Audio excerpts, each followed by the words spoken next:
Unmute screen yourself. દેખાય છે sir, screen દેખાય છે. પાવર પોઈન્ટ દેખાઈ રહ્યું છે? ના, અત્યારે ડાયરેક્ટ આપણે જે સ્લાઇડ મૂકી છે ને, foundation course of astrology session 3, A clear yes. દેખાય છે. ઓકે. બસ બસ, ક્લિયર ક્લિયર ક્લિયર. હા. ઓકે. હમ, ઓકે. હમ. તમે અનમ્યુટ થઈ શકો છો, સોરી, તમે મ્યુટ કરી શકો છો. તો આજના ક્લાસની સ્ટાર્ટઅપ કરતા પહેલા હું તમને જણાવી દઉં કે આજના ક્લાસમાં આપણે કઈ રીતે કરીશું તે. સૌથી પહેલા તો આપણે ગ્રહો વિશે હું તમને સમજાવીશ. આપ સૌના જે કંઈ પણ ક્વેશ્ચન હોય તે તમે સાથે સાથે નોટ ડાઉન કરી રાખજો. ત્યારબાદ બે કલાકનો જે ક્લાસ છે, એવરી 25 મિનિટ ઓર 30 મિનિટે વચ્ચે તમારા ક્વેશ્ચન્સના આન્સર હું આપીશ. 4 ગ્રહો જતા રહ્યા હોય તો 4 ગ્રહોનું એક સાથે તમારે લખી રાખવાનું છે. અને ત્યારબાદ તમારે જ્યારે પણ આપણે ભણતા હોય, આપણે ક્વેશ્ચન આન્સરિંગ કરીશું ત્યારે તેનો આન્સર તમને સારી રીતે મળી જશે. ઓકે. સો આપણે વાત કરીએ આજના સેશન 3 ની ફાઉન્ડેશન કોર્સ ઓફ એસ્ટ્રોલોજીમાં. ફર્સ્ટ સેશનમાં આપણે ભાવ એટલે કે 12 ભાવ વિશે સમજ્યા. સેકન્ડમાં આપણે 12 રાશિ વિશે સમજ્યા. આજે થર્ડ ભાવની વાત કરવાના છે. તો તેને સ્ટાર્ટઅપ કરતા પહેલા દરેક વ્યક્તિએ બે હાથ જોડીને 9 ગ્રહોના મંત્રનો જાપ કરવાનો છે અને તેમને યાદ કરવાના છે. ઓમ બ્રહ્મા મુરારે ત્રિપુરાંતકારી ભાનુ શશી ભૂમિ સુતો બુધશ્ચ ગુરુશ્ચ શુક્રૌ શનિ રાહુ કેતવ સર્વે ગ્રહા શાંતિકરા ભવંતુ. ઓમ નમઃ શિવાય. ઓકે. સો સૌથી પહેલા તો આજના સેશનમાં આપણે શું શીખીશું તેના વિશે આપણે વાત કરીએ તો ઓલ અબાઉટ 9 પ્લેનેટ. આપણે જે કહીએ છીએ ને કે 9 ગ્રહો છે શું, તેના વિશે આપણે તમામ વસ્તુ આજના સેશનમાં સમજવાના છે. તેમાં સૌથી પહેલા દરેક વ્યક્તિ પોતાની નોટ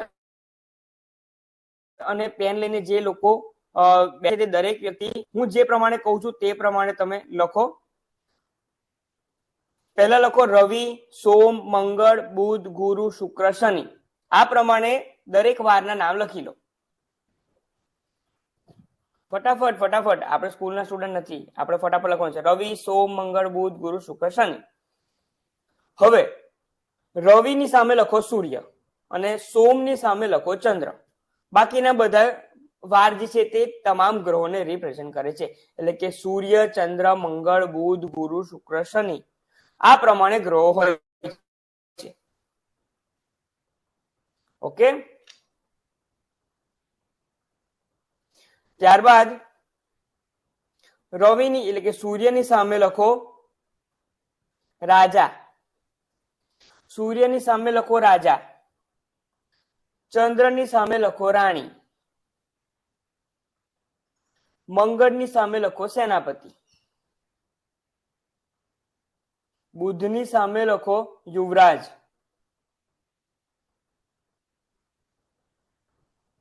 ગુરુની સામે લખો દેવગુરુ કે રાજાના સહાયક,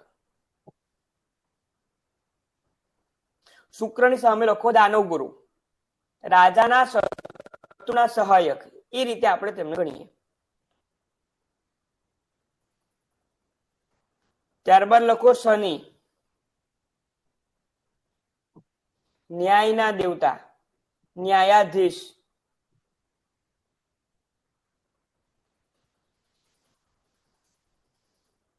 શનિદેવ ન્યાયાધીશ. ઓકે.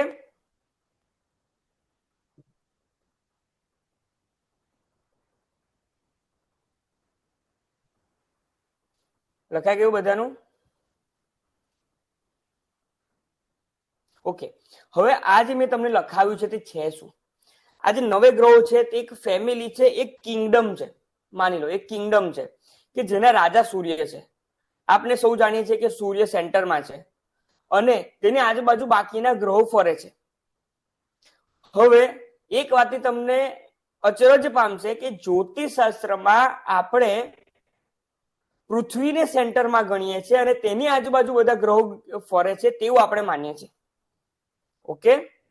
જ્યોતિષશાસ્ત્રમાં પૃથ્વી સેન્ટરમાં છે અને બાકીના ગ્રહો તેની આજુબાજુ ફરે છે. તેવું કઈ રીતે? તમને થશે કે સર આ તમે શું કહો છો? તો તેવું એટલા માટે હું તમને કહી રહ્યો છું કારણ કે આપણે પૃથ્વી પર જે જગ્યા પર છે ગુજરાતમાં આપણે અત્યારે વિરાજમાન છે, તો આપણે તમામ ગ્રહોને આપણી નરી આંખે આપણી આસપાસ ગોળ ફરતા જોઈ શકીએ છીએ. એટલે કે સૂર્ય સવારે ઉગે છે અને ત્યારબાદ આથમે છે, તે રીતે આપણે તેને જોઈએ છે.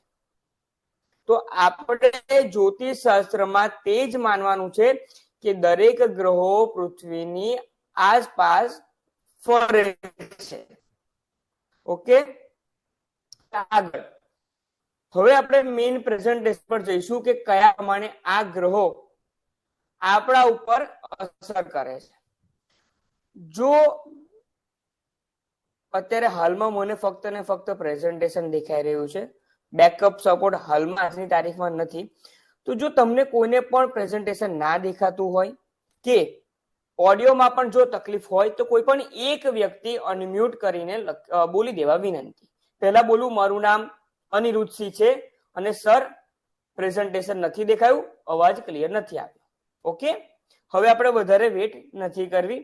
હજુ આપણે આગળ વધીએ તો આજના સેશનમાં ગણીશું કે ઓલ અબાઉટ 9 પ્લેનેટ. હવે કિંગડમ ની વાત આવી તો પહેલા આવશે કિંગ. તો કિંગ કોણ છે? સૂર્ય મહારાજ.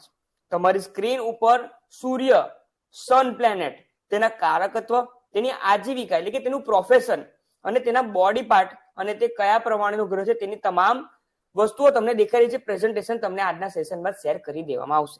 તો જો આપણે વાત કરીએ તો કારકત્વ, આજીવિકા, બોડી પાર્ટ અને આ બધું શા માટે દર્શાવ્યું છે? આ સ્લાઇડ પર તમને જે કંઈ પણ દેખાઈ રહ્યું છે તે તમામે તમામ વસ્તુઓ નો ક્વેશ્ચન જ્યારે પણ તમારી લાઈફમાં આવે કે પછી તમે કોઈ વ્યક્તિને બોલતા સાંભળો તો સમજી જવું કે સૂર્ય ગ્રહ ક્યાંક ને ક્યાંક તેનું કામ કરી રહ્યું છે. ઓકે, એટલે કે કારકત્વ. તો સૂર્ય કોનો કારક છે? કારક એટલે કે તેના માટે જવાબદાર. સૂર્ય કોની જવાબદારીમાં આવે છે? સૂર્યની જવાબદારી શું છે? સૌથી પહેલા પિતા, ત્યારબાદ આપણી સોલ, સોલ એટલે કે આપણી આત્મા. કોઈ પણ શિક્ષક હોય તો સૂર્યના કારકત્વમાં છે. ત્યારબાદ રાજ્ય એટલે કે ગુજરાત રાજ્ય છે, કોઈ પણ રાજ્ય હોઈ શકે તે રાજ્ય, કારણ કે સૂર્ય તો કિંગ છે, તેના ડિસિઝન પર બધું મેટર કરતું હોય છે. ત્યારબાદ હિંમત, જ્ઞાન, ઉર્જા, ઔષધિ એટલે કે મેડિસિન, સ્વાસ્થ્ય એટલે કે આપણી હેલ્થ, સત્તા અને ઉચ્ચ અધિકાર. એટલે કે જ્યારે પણ કોઈ વ્યક્તિને પિતાને લગતી સમસ્યા હોય તો સમજવું કે સૂર્ય ક્યાંક ને ક્યાંક રોલ કરી રહ્યો છે. આપણે એમની જન્મપત્રિકાને સીધું સ્ટ્રાઇક આપણા સૂર્ય પર થવી જોઈએ. હવે પિતા એટલે કે ધારો કે મારે મારા પિતા સાથે તકલીફ છે તો હું તમારામાંથી કોઈ પણ એસ્ટ્રોલોજર પાસે જઈશ તો તમારી સીધી દ્રષ્ટિ કોના પર જવી જોઈએ? સૌથી પહેલા તો 9મા ભાવ પર, કારણ કે 9મો ભાવ એ પિતાનો કારક છે. ત્યારબાદ તમારી દ્રષ્ટિ જવી જોઈએ કે સૂર્ય પર. સૂર્ય કયા પ્રમાણે છે તે પ્રમાણે તમારે હોવું જોઈએ. ઓકે, ત્યારબાદ હવે આપણે પ્રોફેશન પર. તો સૂર્ય કયા પ્રોફેશન સાથે, સૂર્યને જવાબદારી સૂર્યના હાથમાં આવેલી છે. તો સૌથી પહેલા સરકારી કામકાજ, કોઈ પણ ગવર્મેન્ટને લગતું કામકાજ હોય એટલે સમજી લો કે રાજા હોય તેના પાસે દરેક ગવર્મેન્ટને લગતા કામ આવવાના જ છે. સોરી. તો કોઈ પણ ગવર્મેન્ટને લગતું કામ હોય તો તે સૂર્યના અંડરમાં આવશે. ત્યારબાદ સરકાર સાથેની લેવડ દેવડ ઇન ધ સેન્સ ટેક્સ ભરવો કે પછી ટેન્ડર ભરવું, એ પ્રમાણેની કોઈ પણ સરકાર સાથેની લેવડ દેવડ હોય તે સૂર્યના કારકત્વમાં આવશે. ત્યારબાદ ડોક્ટર, મેડિસિન્સ, મેનેજમેન્ટ અને જાહેર સંસ્થા એટલે કે ડોક્ટર લાઈન જે છે, કોઈ વ્યક્તિ ડોક્ટર હોય, જેમ કે આપણા આ કોર્સમાં એક ડોક્ટર પણ છે, એક લેડી, તો તેમની જન્મપત્રિકા અનુસાર પહેલા સૂર્ય ચેક કરવો ખૂબ વધારે જરૂરી બની શકે છે. કારણ કે જો તેમનો સૂર્ય પાવરફુલ હશે તો ત્યારબાદ જો ડોક્ટર બાદ શું લખ્યું છે મેડિસિન, તેમને સાચી મેડિસિન કયા પ્રકારે તેમના ક્લાયન્ટને આપવી તેના વિશે તેમને ખ્યાલ આવશે. હવે આપણે ગણીએ કે બોડી પાર્ટ. જ્યારે પણ આપણી આ બોડી પાર્ટને લગતી સમસ્યા આવશે તો સમજી જવું કે સૂર્ય ગ્રહ ક્યાંક ને ક્યાંક તેનું કાર્ય કરી રહ્યો છે. તો સૌથી પહેલા મસ્તક એટલે કે આપણું માથું, આપણી બે આંખો, હૃદય એટલે કે હાર્ટ, પેટ અને આપણા બોડીના હાડકા, અને સાથે જ સૂર્ય એ પુરુષ પ્રધાન ગ્રહ છે. આ તમામ ગ્રહો જે મેં તમને લખાવ્યા તે કોઈક ને કોઈક પ્રધાન છે, એટલે કે કોઈ સ્ત્રી છે તો કોઈ પુરુષ છે તો કોઈ નપુંસક ગ્રહ પણ છે. તે પણ આજના સેશનમાં તમે શીખી જવાના છો. ઓકે, તો આપણે સમજીએ કે સૂર્ય પુરુષ ગ્રહ છે. પૂર્વ દિશા તે રિપ્રેઝન્ટ કરે છે. આ એ તો નોર્મલ છે, કારણ કે પૂર્વ દિશામાંથી સૂર્યદેવ આપણને દરરોજ જોઈ રહ્યા છે, એટલા માટે પૂર્વ દિશા સૂર્યના કારકત્વમાં આવે છે. ત્યારબાદ પિત્ત પ્રકૃતિ, વાત, પિત્ત અને કફ, 3 પ્રકારની પ્રકૃતિ આપણા દરેકના જીવનમાં, આપણા દરેકની હોય છે, આપણી બોડીમાં હોય છે. તો તેમાંથી પિત્ત પ્રકારની જે કંઈ પણ પ્રકૃતિ છે તે સૂર્યગ્રહ રિપ્રેઝન્ટ કરે છે. તો આ થઈ ગયું સૂર્યગ્રહ વિશે.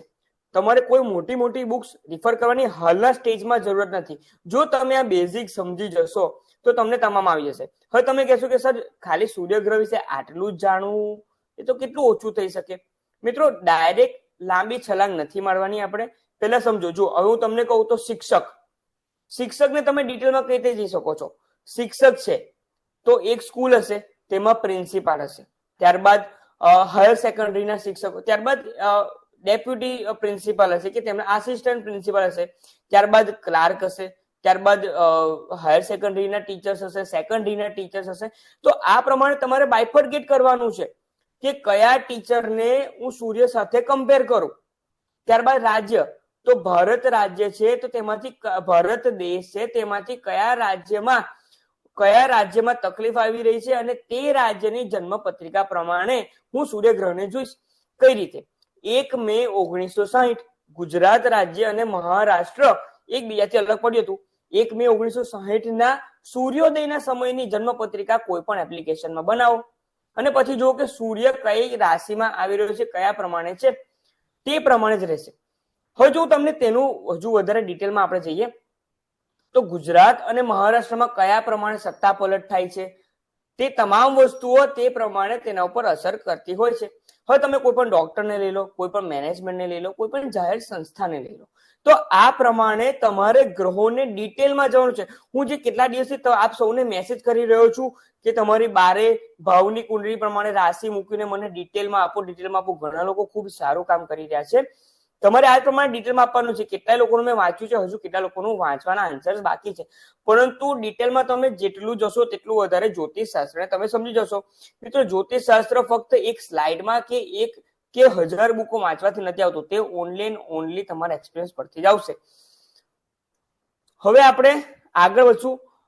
દરેક વ્યક્તિ ચેટમાં લખતા રહેજો કે આપ સૌને સમજાઈ રહ્યું છે. તે તો લાસ્ટમાં આપણે રહીશું, પરંતુ સાથે સાથે તમને કોઈ તકલીફ નથી આવી રહી તે તમે જણાવતા રહેજો. Okay, clear. Okay, clear, great. હવે આપણે આગળ વધીએ ચંદ્ર ઉપર. મિત્રો, આજના 9 ગ્રહો જેટલા જલ્દી પતાઈશું એટલું વધારે તમે ક્વેશ્ચન આન્સરિંગ સેશનમાં તમને મજા આવશે. ઓકે, તો હવે આપણે આગળ વધીએ ચંદ્ર ઉપર. તો ચંદ્ર, મૂન, એનું કારકત્વમાં શું આવે છે? સૂર્ય પિતા હતા તો ચંદ્ર માતા છે. માતા, તમારું મન, ચાંદી, સુંદરતા એટલે કે એટ્રેક્શન, અન્ન એટલે કે આહાર, ખેતરમાં રહેલો પાક, ખેતરમાં જ્યારે પણ પાક જ્યારે લેવાનો હોય છે ત્યારે કયા નક્ષત્ર પ્રમાણે લેવો, કઈ રાશિ કયા દિવસ પ્રમાણે લેવો તે ચંદ્ર પર વધારે ડિપેન્ડ કરતું હોય છે. ત્યારબાદ યાત્રાળુઓ, હવે યાત્રાળુ એટલે કે જે કોઈ પણ યાત્રા કરી રહ્યા છે તે આ વસ્તુને કઈ રીતે જોઈ શકીએ કે એક ટૂર છે. જેમ કે હવે કેદારનાથ જવા માટે કેટલા લોકો નીકળશે, તેમાં કેટલાય લોકો તેવા હશે કે જેમને યાત્રામાં તકલીફ ઘણી આવે છે, સાથે જ તેમની યાત્રામાં અણબનાવ પણ બને છે, કેટલાક લોકોને એક્સિડન્ટ થાય છે, કેટલાક લોકોનું મૃત્યુ પણ થાય છે. તો તે સમયે ચંદ્ર વધારે ઇફેક્ટ કરે છે. તમે ચંદ્ર કઈ રાશિમાં હતો, કયા નક્ષત્રમાં હતો, કઈ તિથિમાં હતો, તે પ્રમાણે જો તમે યાત્રા માટે નીકળશો તો તે યાત્રા તમારા માટે ખૂબ સારી, સુખદ થઈ શકે છે. આ પ્રમાણે ચંદ્રને તમે આ પ્રમાણે રિપ્રેઝન્ટ કરી શકો છો. ત્યારબાદ પ્રવાહી વસ્તુ એટલે કોઈ પણ લિક્વિડ વસ્તુ, કેમિકલ, વોટર કે કોઈ પણ વસ્તુ ચંદ્રના કારકત્વમાં આવે છે. ત્યારબાદ દૂધ અને તેની બનાવટો એટલે કે તમામ પ્રકારની ડેરી પ્રોડક્ટ. હવે હું તમને કહીશ કે આ વસ્તુને કઈ રીતે તમે મેચ કરી શકો. તો જુઓ, દૂધ અને તેની બનાવટો, મેડિસિન અને કેમિકલ. હવે તમારા પાસે કોઈ વ્યક્તિ આવે છે, તે કહે છે કે સર મારે કયો બિઝનેસ કરવો જોઈએ, તો બિઝનેસનું સ્થાન કયું છે? 7મ સ્થાન છે. અને એની સામે જ બીજો એક વ્યક્તિ આવે છે, તે કહે છે કે સર મારે કઈ લાઈનમાં આગળ ભણવું જોઈએ. તો 7મ સ્થાનમાં ને 10મા સ્થાનમાં કયા પ્રમાણે ગ્રહો, જેમ કે ચંદ્રનું અત્યારે 7મ અને 10મા સ્થાન પર ચંદ્ર વિરાજમાન છે કે ચંદ્રની દ્રષ્ટિ થઈ રહી છે. તો તમારે તે વ્યક્તિને કહેવું કે તમે કોઈ પણ બિઝનેસ કરો છો તો ડેરી પ્રોડક્ટને લગતો બિઝનેસ કરો, કે તમે કોઈ પણ કેમિકલ ઇન્ડસ્ટ્રીના સાથે લેવડ દેવડ કેમિકલનું થાય, ઇમ્પોર્ટ એક્સપોર્ટનું થાય, તે તમામ વસ્તુઓ તમે કરી શકો છો. મેડિસિન એટલે કે ફાર્મસી લાઈનમાં તમે જઈ શકો છો. આ રીતે તમે જ્યોતિષ શાસ્ત્રની મદદથી લોકોને ગાઈડ કરી શકો છો, તમારા જીવનમાં પણ ગાઈડન્સ લઈ શકો છો. હવે પ્રોફેશન પર આવીએ તો દરિયાઈ વસ્તુઓનો વ્યાપાર એટલે કે ઇમ્પોર્ટ એક્સપોર્ટ, દૂધ અને દહીંનો વેપાર, જીવન જરૂરિયાતની વસ્તુઓ એટલે ગ્રોસરી સ્ટોર, રેસ્ટોરન્ટ અને પેરામેડિકલ સાયન્સ એટલે કે જે કોઈ પણ પેરામેડિકલ સાયન્સ સાથે જોડાયેલું હોય છે, દવાઓ બનાવવામાં તેમાં ડિટેલ રિસર્ચમાં પડેલું હોય છે, તે તમામ વસ્તુઓ મૂળના રિપ્રેઝન્ટેશનમાં આવે છે. આ તમામ પ્રોફેશન્સ મૂળના કાર્યકર્તામાં આવે છે. ત્યારબાદ હવે કયા બોડીના પાર્ટ? બોડીના પાર્ટ તો આપણા શરીરમાં રહેલી જે કંઈ પણ નસો છે તે તમામ નસ. મસ્તક, મસ્તક એટલે કે સૂર્યનું તો મસ્તક હતું, પરંતુ ચંદ્ર આપણો જે કપાળથી ઉપરનો થોડો ભાગ હોય છે તે ભાગ ચંદ્રના કાર્યકર્તામાં આવે છે. ત્યારબાદ મગજનો ભાગ, જે અત્યારે મેં તમને કઈ જણાવ્યું તે. છાતીનો ભાગ, છાતી આપણે જે ચેસ્ટ હોય છે તેનો ભાગ. ગર્ભાશય અને અંડાશય એટલે કે ફિમેલ અને મેલના ઓર્ગન હોય તે પ્રમાણે. ત્યારબાદ ચંદ્ર એ સ્ત્રી ગ્રહ છે. જોયું તમે કે સૂર્ય પુરુષ ગ્રહ હતો તો ચંદ્ર રાણી છે, ચંદ્ર માતા છે, એટલે તે સ્ત્રી ગ્રહ થઈ જશે. ત્યારબાદ વાયવ્ય દિશા, વાયવ્ય દિશા એટલે પશ્ચિમ અને ઉત્તરની વચ્ચેની જે ખૂણો આવે છે તે વાયવ્ય દિશા કહેવામાં આવે છે, તે દિશા. અને ચંદ્ર કફ અને વાત પ્રકૃતિનો હોય છે. કેટલાક લોકો હોય છે ને કે તેમને ખૂબ જલ્દીથી ગેસ એસિડિટી થઈ જતો હોય છે, જ્યારે કેટલા લોકો એવા હોય છે કે થોડું પણ વરસાદમાં કે થોડા પણ ભીના થતા હોય તો તરત જ કફ થઈ જાય છે, સિઝન ચેન્જ થાય તો કફ થઈ જાય. તો તે સમયે ચંદ્રના આધારે જો તમે તેમને જે કંઈ પણ રેમેડી હોય તે રિફર કરો તો તેમને તરત રિઝલ્ટ મળી જશે. હવે આપણે આગળ વધીએ મંગળ પર. મંગળ સેનાપતિ, જે મેં તમને લખાવ્યું છે તે પ્રમાણે. તો હવે આપણે મંગળ પર દ્રષ્ટિ કરીએ તો મંગળના કારકત્વમાં આવે છે ભાઈ બહેન. તમારા જે કોઈ પણ ભાઈ બહેન છે તેમના સાથેના સંબંધો છે તે મંગળ સાથે સંલગ્ન થાય છે. ત્યારબાદ આપણી પૃથ્વી, પૃથ્વી શા માટે?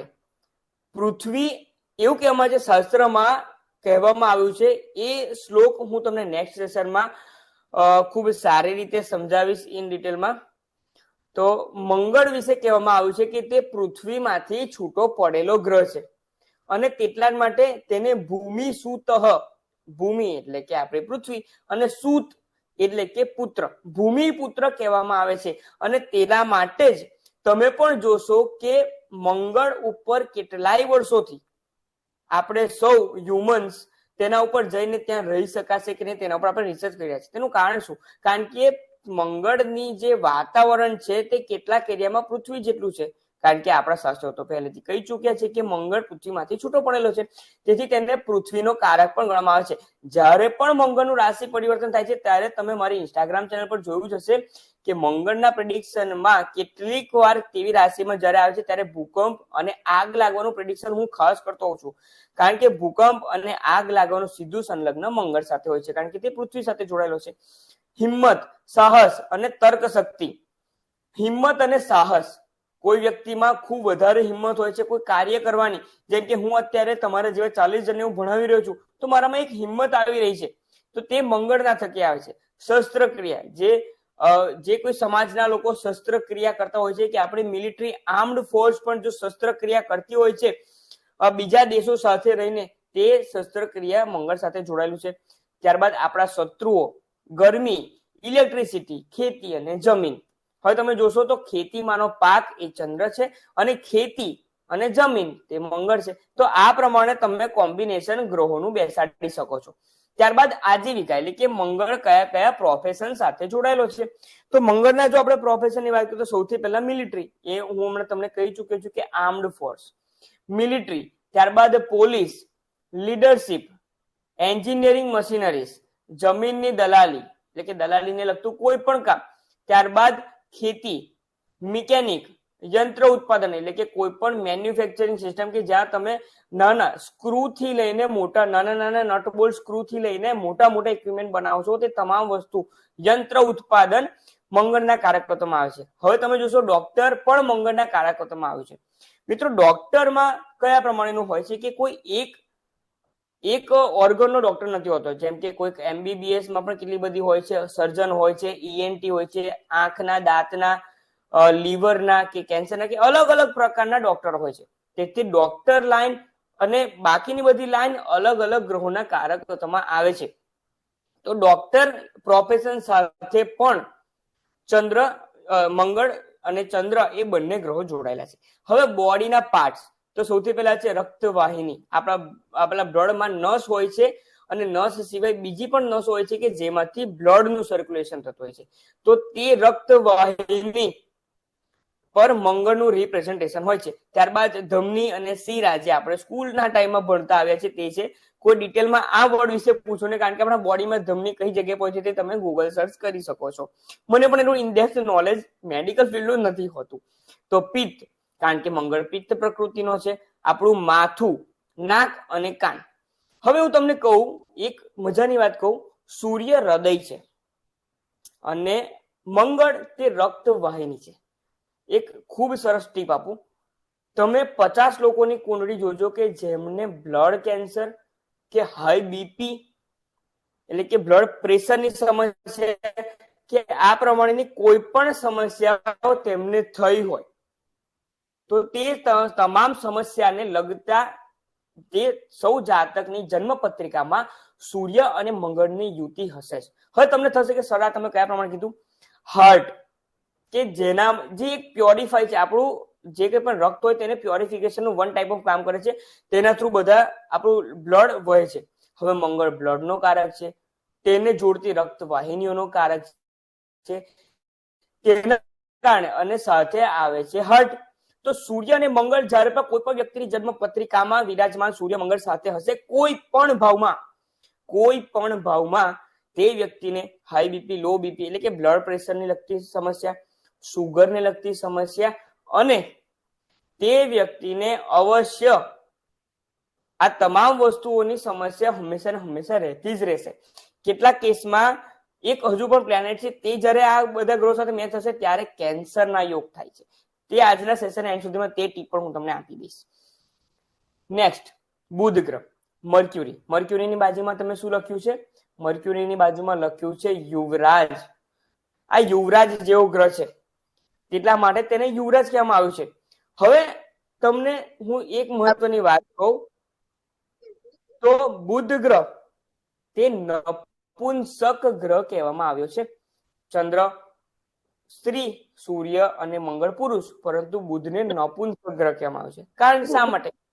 યુવરાજ આ એવા પ્રમાણેનો યુવરાજ છે કે જેને કોઈ પણ પ્રકારની તેને કોઈ એક્સપિરિયન્સ નથી કે મારે કયા કદમ લેવા જોઈએ, કોણ મારો શત્રુ છે, કોણ મારા મિત્ર છે, તે આ યુવાનને ખ્યાલ નથી આવતો યુવરાજને. તેના માટે તેને નપુંસક ગ્રહોની સાથે રાખવામાં આવે છે. તો તમે જો જોશો ને, તો સૂર્ય જે રાશિમાં હશે તેની આજુબાજુની રાશિમાં છે, એટલે કે 1 કે 2 રાશિ આગળ કે 1 કે 2 રાશિ પાછળ, તેમાં જ બુધ ગ્રહ હંમેશા તમને જોવા મળશે. એટલે કે સૂર્ય મહારાજ પણ, રાજા પણ કેવું જ ઈચ્છે કે બુધ ગ્રહ પોતાના યુવરાજને તેઓ સાથે લઈને જ ચાલે. તેટલા માટે બુધને નપુંસક રાખ્યો છે. તેને સૂર્યની છાયામાં હંમેશા રહેવું જ પડે છે. અને જ્યારે બુધ અસ્ત થાય છે, કે જે આજની તારીખમાં છે, 1 એપ્રિલ થી 25 એપ્રિલ સુધી બુધ અસ્ત રહ્યો છે. બાકીના ગ્રહો જ્યારે અસ્ત થાય છે તો તે સમયે તે ગ્રહો ખરાબ પરિણામ આપે છે, જ્યારે બુધ ગ્રહ ખૂબ સારા પરિણામ આપે છે.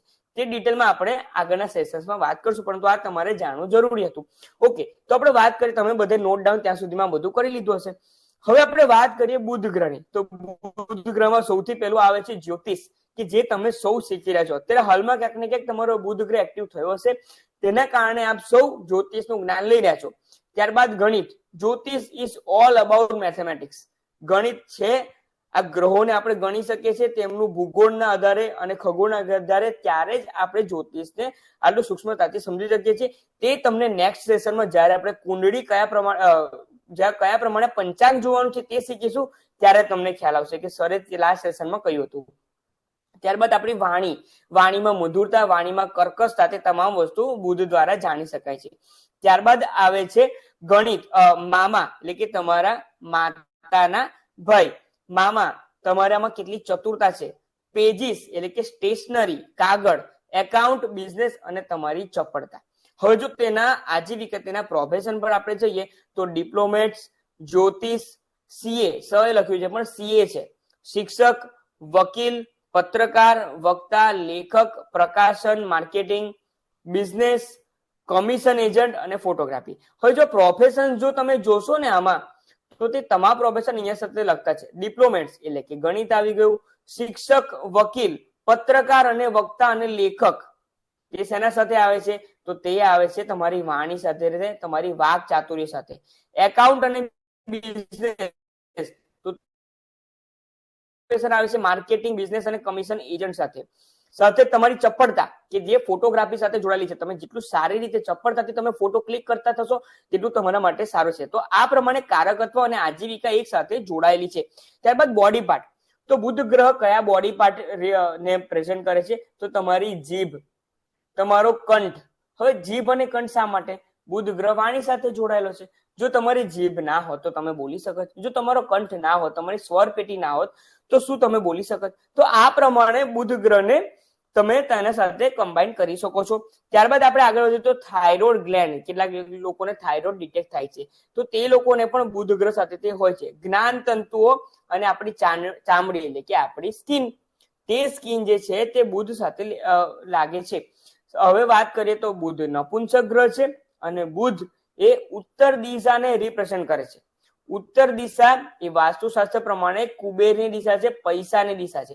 હવે તમે બુધના તમામ કારકત્વ જોશો તો બુધ એ ગણિત, ત્યારબાદ કાગળ, એકાઉન્ટ, બિઝનેસ, આ પ્રમાણે પૈસા સાથે ક્યાંક ને ક્યાંક જોડાયેલો છે, કમિશન સાથે જોડાયેલો છે. એટલા માટે તેને બુધને ઉત્તર દિશા આપવામાં આવી છે. અને જ્યારે પણ કોઈ વ્યક્તિનો બુધ ખરાબ થાય છે તો વાત, પિત્ત, કફ ત્રણેય પ્રકારની પ્રકૃતિ તેમનામાં ક્યાંક ને ક્યાંક તકલીફ આવે છે. જો બુધ સારો તો તેમને વાત, પિત્ત, કફ એટલે કે હેલ્થને લગતી કોઈ પણ સમસ્યા નથી આવતી. હવે આપણે આગળ વધીએ જુપિટર પર. જુપિટર એટલે કે ગુરુ ગ્રહ. ગુરુ ગ્રહના કારકત્વમાં શું આવે છે? શિક્ષણ. ઓકે, અને આગળ તમે જોશો તો શિક્ષક પણ લખ્યું છે. શિક્ષક અને શિક્ષણની સિસ્ટમ, એજ્યુકેશન સિસ્ટમ અને એજ્યુકેટર એટલે કે શિક્ષક, તે તમામ ગુરુ સાથે જોડાયેલા છે. ત્યારબાદ તમારા સંતાન, તમારા પતિ એટલે કે આ ફિમેલ માટે તેમના પતિ એ ગુરુ ગ્રહ સાથે સંલગ્ન થઈ શકે છે. તમારા શરીરમાં રહેલી ચરબી, સોનું, ગોલ્ડ, ન્યાય, ધર્મ સાધના, દિવ્ય જ્ઞાન એટલે કે સ્પિરિચ્યુઅલિટી, કર્મકાંડ અને પૂર્વ પુણ્ય એટલે કે તમારા ગયા જન્મના કર્મ, ગયા જન્મના કરિયર, ગયા જન્મના કર્મ વિશે ખૂબ ડિટેલમાં આજથી 2 મહિના પહેલા એક ખૂબ સરસ ડિટેલ વિડીયો યુટ્યુબ ચેનલ પર અવેલેબલ છે. તમે તે જોઈ શકો છો, કારણ કે હવે તમને ગ્રહો, રાશિ ભાવ વિશે જાણકારી થઈ ગઈ છે. તો જુપિટરના કારકત્વમાં આ તમામ વસ્તુઓ આવે છે. હવે આપણે વાત કરીએ તો આજીવિકા. આજીવિકા એટલે કે પ્રોફેશન્સ. તો ગુરુ ગ્રહના પ્રોફેશનમાં શું છે? સૌથી પહેલું એજ્યુકેશન સિસ્ટમ આવવાની છે. તો શિક્ષણ, ત્યારબાદ જ્યોતિષ, કર્મકાંડ, ધર્મગુરુ અને ધાર્મિક ક્ષેત્ર સાથે જોડાયેલા કાર્ય એટલે કે કોઈ પણ મોટું મંદિર કે કોઈ પણ ધાર્મિક ક્ષેત્ર. ત્યારબાદ ઉપદેશક અને મંત્રી એટલે કે લોકોને સલાહ આપનારા વ્યક્તિ. ત્યારબાદ લખ્યું છે સલાહકાર. ત્યારબાદ વહીવટદાર, વકીલ અને જજ. વહીવટદાર, વકીલ અને જજ. ત્યારબાદ અર્થશાસ્ત્રી, રાજકીય ક્ષેત્રે સંકળાયેલા કાર્ય. હવે તમને થશે કે શા માટે આ રાજકીય ક્ષેત્રે તેમજ અર્થશાસ્ત્ર તે બધા સાથે શા માટે જોડાયેલો છે ગુરુ ગ્રહ? જો હું તેના વિશે તમને ડિટેલમાં કહું, તેનું તર્ક જો તમને શીખવાડું, તો આપણે સ્ટાર્ટિંગમાં શું લખ્યું છે? ગુરુ ગ્રહ એટલે રાજાના સહાયક, રાજાના સલાહકાર. ગુરુ એટલે દેવગુરુ. તો જે પણ રાજાને સાથે જોડાયેલું કાર્ય છે તેમાં ગુરુ ગ્રહનો જો સપોર્ટ મળી જાય તો રાજાને કાર્ય કરવામાં, ડિસિઝન લેવામાં થોડી પણ તકલીફ નહીં આવે. સિમ્પલ. આ પ્રમાણે ગુરુ ગ્રહનું તમે પ્રોફેશન જોઈ શકો છો. હવે બોડી પાર્ટ. તો આપણી બોડીમાં જે પગની થાઈઝ હોય છે, આપણા હિપ્સ હોય છે અને આપણું સ્ટમકનો જે પાર્ટ હોય છે, સ્ટમકમાં ઇન્ટરનલ જે પાર્ટ હોય છે એટલે કે કિડની થઈ ગઈ છે, ત્યારબાદ બ્લેડર થઈ ગયું છે, તે તમામ અલગ અલગ પ્રકારના સ્ટમકમાં જે પણ, તેમાં આંતરડું પણ, આંતરડાનો થોડો પાર્ટ પણ આવી જતો હોય છે. હવે આપણે જોઈએ તો ગુરુ ગ્રહ એ પુરુષ પ્રધાન ગ્રહ છે. ઈશાન ખૂણો એટલે કે ઉત્તર અને પૂર્વનો ખૂણો, ઉત્તર અને પૂર્વની વચ્ચેની દિશા, તે ઈશાન ખૂણો એ સૂર્યના ગુરુના કારકત્વમાં. ત્યારબાદ આપણે જો આગળ વાત કરીએ તો ગુરુ ગ્રહના કારકત્વમાં જો આપણે બીજું જોઈએ તો કફ પ્રકૃતિનો ગ્રહ છે. હવે કફ પ્રકૃતિ એટલે કે જ્યારે પણ સિઝન ચેન્જ થાય છે તો શરદી ખાંસી તે તમામ વસ્તુ કેટલાક લોકોને ખૂબ જલ્દીથી લાગી જતી હોય છે. તો કફ પ્રકૃતિ આ પ્રમાણે તમે જોઈન કરી શકો છો. હવે આપણે આગળ વધીએ શુક્ર ગ્રહ ઉપર. શુક્ર ગ્રહ હવે તેના કારકત્વમાં એટલે કે તે કઈ વસ્તુને રિપ્રેઝન્ટ કરશે તેના પર આપણે જો આગળ વધીએ તો સૌથી પહેલા મ્યુઝિક. શુક્રની જ્યારે પણ વાત આવશે તો આ બધું જોતા પહેલા તમે જુઓ કે જ્યારે પણ કોઈ પણ એવી વસ્તુઓ કે જે બીજા લોકોને એન્ટરટેન કરતી હોય તે તમામ વસ્તુઓ શુક્ર સાથે જોડેલી હોય ને હોય. હવે આ સેશન પૂરો થશે ત્યારે હું તમને કહીશ કે શુક્રને લગતી બીજી વસ્તુઓ પણ તમે બોલો ત્યારે તમારે બોલવાની છે. એન્ટરટેનમેન્ટને લગતી કોઈ પણ વસ્તુ, ધ કપિલ શર્મા શો પણ જો તમે જોતા હોવ તો તે પણ શુક્રના કારકત્વમાં આવે છે, સમજી લેવું. ઓકે, આ ખૂબ સારું એક્ઝામ્પલ હું તમને આપી રહ્યો છું. તો શુક્રની વાત કરીએ તો સંગીત એટલે કે મ્યુઝિક, ડાન્સિંગ, અભિનય એટલે કે એક્ટિંગ, કુકિંગ, સાહિત્ય એટલે કે કોઈ પણ ડિટેલમાં સાહિત્ય વિશે જાણવું, કાવ્ય એટલે કે સિંગિંગ જ આવી ગયું છે. સિંગિંગ બે ટાઈપના હોય છે, એક ટ્રેડિશનલ હોય છે અને બીજું વેસ્ટર્ન હોય છે, તમે જે ગણશો તે. વિષય સુખ, ત્યારબાદ કલા, તમારી પત્ની એટલે કે જે કોઈ પણ પુરુષો રહેલા છે તેમની પત્ની માટે તમારે શુક્ર જોવો જરૂરી છે. અત્યારે તમે ડિટેલમાં ના જાઓ કે આ બધું કઈ રીતે એપ્લાય કરીશું, આપણે ડિટેલમાં આગળ જવાના જ છે, હજુ 4 સેશન્સ બાકી છે. દાંપત્ય સુખ, તમારું મેરેજ રિલેશનશિપ, ત્યારબાદ રેશમી વસ્ત્રો એટલે કે કેટલાક વસ્ત્રો હોય છે ને કે તે અળગવાથી આપણને ખૂબ રેશમ જેવું લાગતું હોય છે, તે રેશમી વસ્ત્રો. આભૂષણો એટલે કે જ્વેલરીઝ, એ ફરીથી આપણી એન્ટરટેનમેન્ટ, આપણી મોજ શોખની વસ્તુ થઈ ગઈ. જેટલી વધારે આભૂષણો આપણે કરીશું તેટલું આપણે સરસ સજધજ કે રહેના આપણે કહીએ ને તીરને આપણે લાગીશું. રત્ન, વાહન એટલે કે મોટી મોટી ગાડીઓ એટલે નાની નહીં, 15 લાખ 20 લાખની ગાડીઓની હું વાત કરી રહ્યો છું. હા, આભૂષણો, રત્નો, વાહન, ફેશન અને સ્વાદિષ્ટ ભોજન એ સૌથી મોટું એન્ટરટેનમેન્ટ છે. એન્ટરટેનમેન્ટ ઇન ધ સેન્સ જેનાથી આપણું પેટ ખુશ થતું હોય તેનાથી વધારે સારું જીવનનું શું હોઈ શકે, તે જ છે. હવે આજીવિકા, પ્રોફેશન, તો આ તમામ વસ્તુઓ જે કારકત્વ મેં તમને જણાવી છે તે કારકત્વ એન્ટરટેનમેન્ટ અને મોજશોખ સાથે જોડાય છે. પહેલું તમે જોશો તો કળા સાથે સંકળાયેલા બધા જ કાર્યો, એન્ટરટેનમેન્ટ સાથે જોડાયેલા દરેક કાર્યો, લોટરી, સટ્ટો, ફેશન ડિઝાઇનિંગ, જર ઝવેરાત એટલે કે આ જે વર્ડ જે છે તે શાસ્ત્રમાંથી લેવામાં આવે છે, તેટલા માટે તમને આ પ્રમાણના વર્ડ દેખાઈ રહ્યા છે. જર ઝવેરાત એટલે કે આપણે જે પણ જ્વેલરીઝ લઈએ છીએ તે. ફળ ફૂલના વ્યાપારી, જો અહીંયા પ્રોફેશન આવે છે, ફળ ફ્રૂટ અને જે કોઈ પણ ફ્લાવર્સ હોય છે તેના વ્યાપારથી. મેરેજ બ્યુરો, ડેકોરેશન, રેસ્ટોરન્ટ, વૈદ્ય એટલે કે ડોક્ટર અને દેહ વ્યાપાર એટલે કે જે પ્રોસ્ટિટ્યુશનનો બિઝનેસ પણ કેટલોક ચાલતો હોય છે તે પણ શુક્રના કારકત્વમાં આવે છે. તો મિત્રો આ પ્રમાણે શુક્ર ફક્ત અને ફક્ત એન્ટરટેનમેન્ટ સાથે જોડાયેલો છે. Prostitution business is one type of entertainment. Okay, સાથે જ સટ્ટો, કેટલાક લોકો સટ્ટો પણ એન્ટરટેનમેન્ટ માટે કરતા હોય છે કે પૈસા તો બહુ છે, સટ્ટાથી આગળ વધવું છે, તે પ્રમાણે તે વ્યક્તિને તેનાથી ખુશ થતું હોય છે. આ પ્રમાણે શુક્ર ગ્રહને તમે જોઈ શકો છો. હવે બોડીના પાર્ટ, તો શુક્ર ગ્રહ રિપ્રોડક્ટિવ સિસ્ટમ. મિત્રો બોડીના પાર્ટ પણ શુક્રના એન્ટરટેનમેન્ટના જ છે. રિપ્રોડક્ટિવ સિસ્ટમ કે જે આપણી ડિઝાયર્સ હોય છે, જેનાથી આપણને સારું લાગતું હોય છે, તે તમામ શુક્રના કારકત્વમાં આવે છે. હવે એક ખાસ વાત હું તમને કહું તો કાળ પુરુષની જન્મ પત્રિકામાં એટલે કે મેષ લગ્નની જન્મ પત્રિકામાં 7મી રાશિ આવે છે તુલા રાશિ. 7મું સ્થાન રિપ્રોડક્ટિવ સિસ્ટમને લગતા અંગો છે અને 7મી રાશિ તુલા રાશિના માલિક થાય છે શુક્ર ગ્રહ, જે સેકન્ડ સેશનમાં આપણે ભણી ચૂક્યા છે. તો તમે જો સંલગ્ન કરો, 7મું સ્થાન તમારી પત્નીનું, તમારા પાર્ટનરનું છે, તમારી પત્નીનું છે માની લો. 7મું સ્થાન રિપ્રોડક્ટિવ સિસ્ટમનું છે. કાળ પુરુષની જન્મ પત્રિકાની 7મી રાશિ તુલા રાશિ જે છે તે શુક્રની છે, તે રિપ્રોડક્ટિવ સિસ્ટમની સાથે છે અને શુક્ર જાતે રિપ્રોડક્ટિવ સિસ્ટમનો ગ્રહ છે. આ પ્રમાણે તમારે કોમ્બિનેશન કરવાનું છે, ત્યારે તમે ખૂબ સારા સચોટ જ્યોતિષ શાસ્ત્રને સમજી શકશો. ત્યારબાદ આવે છે બ્લેડર. આપણા પેટમાં જે હાલમાં મેં તમને કહ્યું તે પ્રમાણે બ્લેડર પણ શુક્રના કારકત્વમાં આવે છે. હવે આપણે આગળ વધીએ તો શુક્ર એ પત્નીનો કારક છે. તો પત્નીનો કારક આવવાનો એટલે ઓબ્વિયસલી કે સ્ત્રી ગ્રહ છે.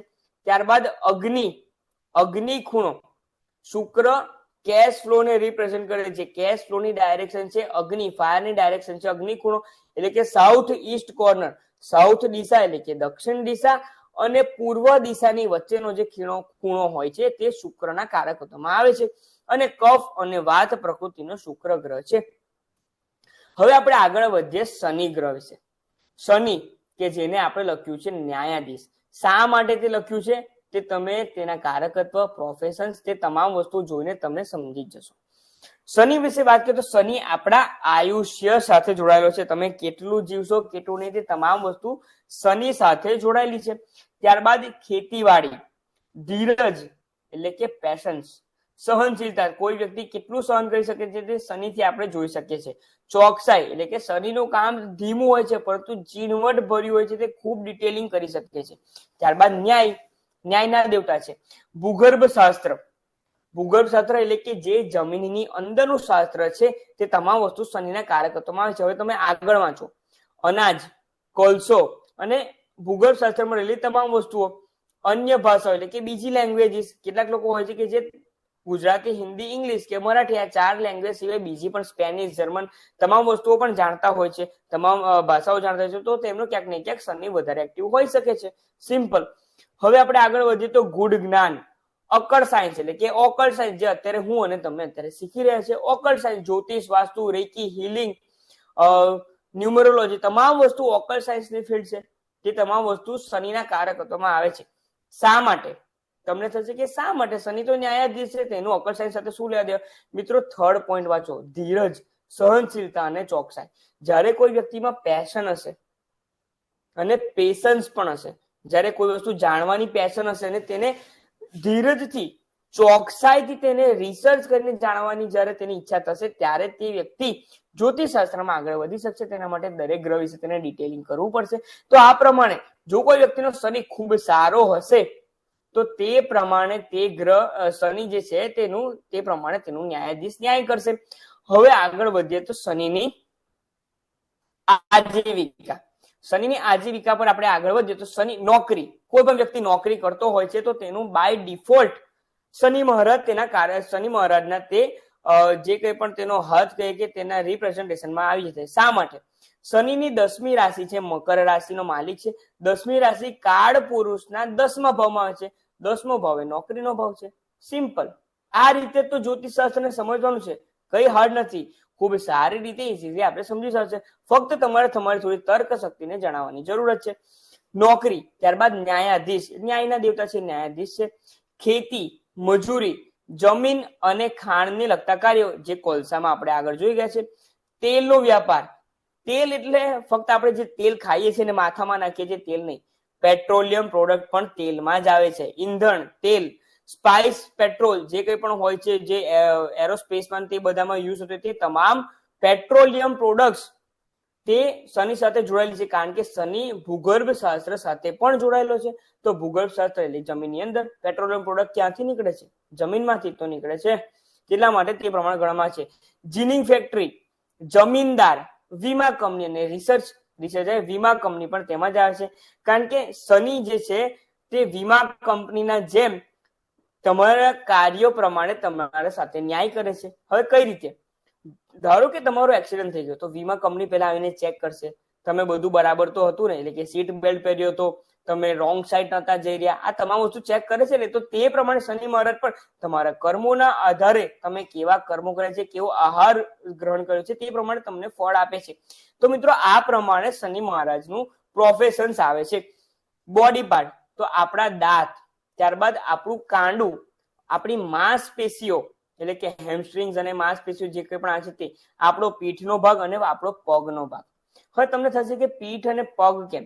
તો મિત્રો, પગ આપણી સપોર્ટ સિસ્ટમ છે. આપણે પગથી જ ચાલી શકીએ છીએ અને પીઠ જો આપણી સીધી, આપણી કરોડરજ્જુ જો મજબૂત હશે તો આપણે જીવનમાં ખૂબ આગળ વધી શકીશું. તેના માટે શનિનો સાથ ખૂબ જ જરૂરી છે.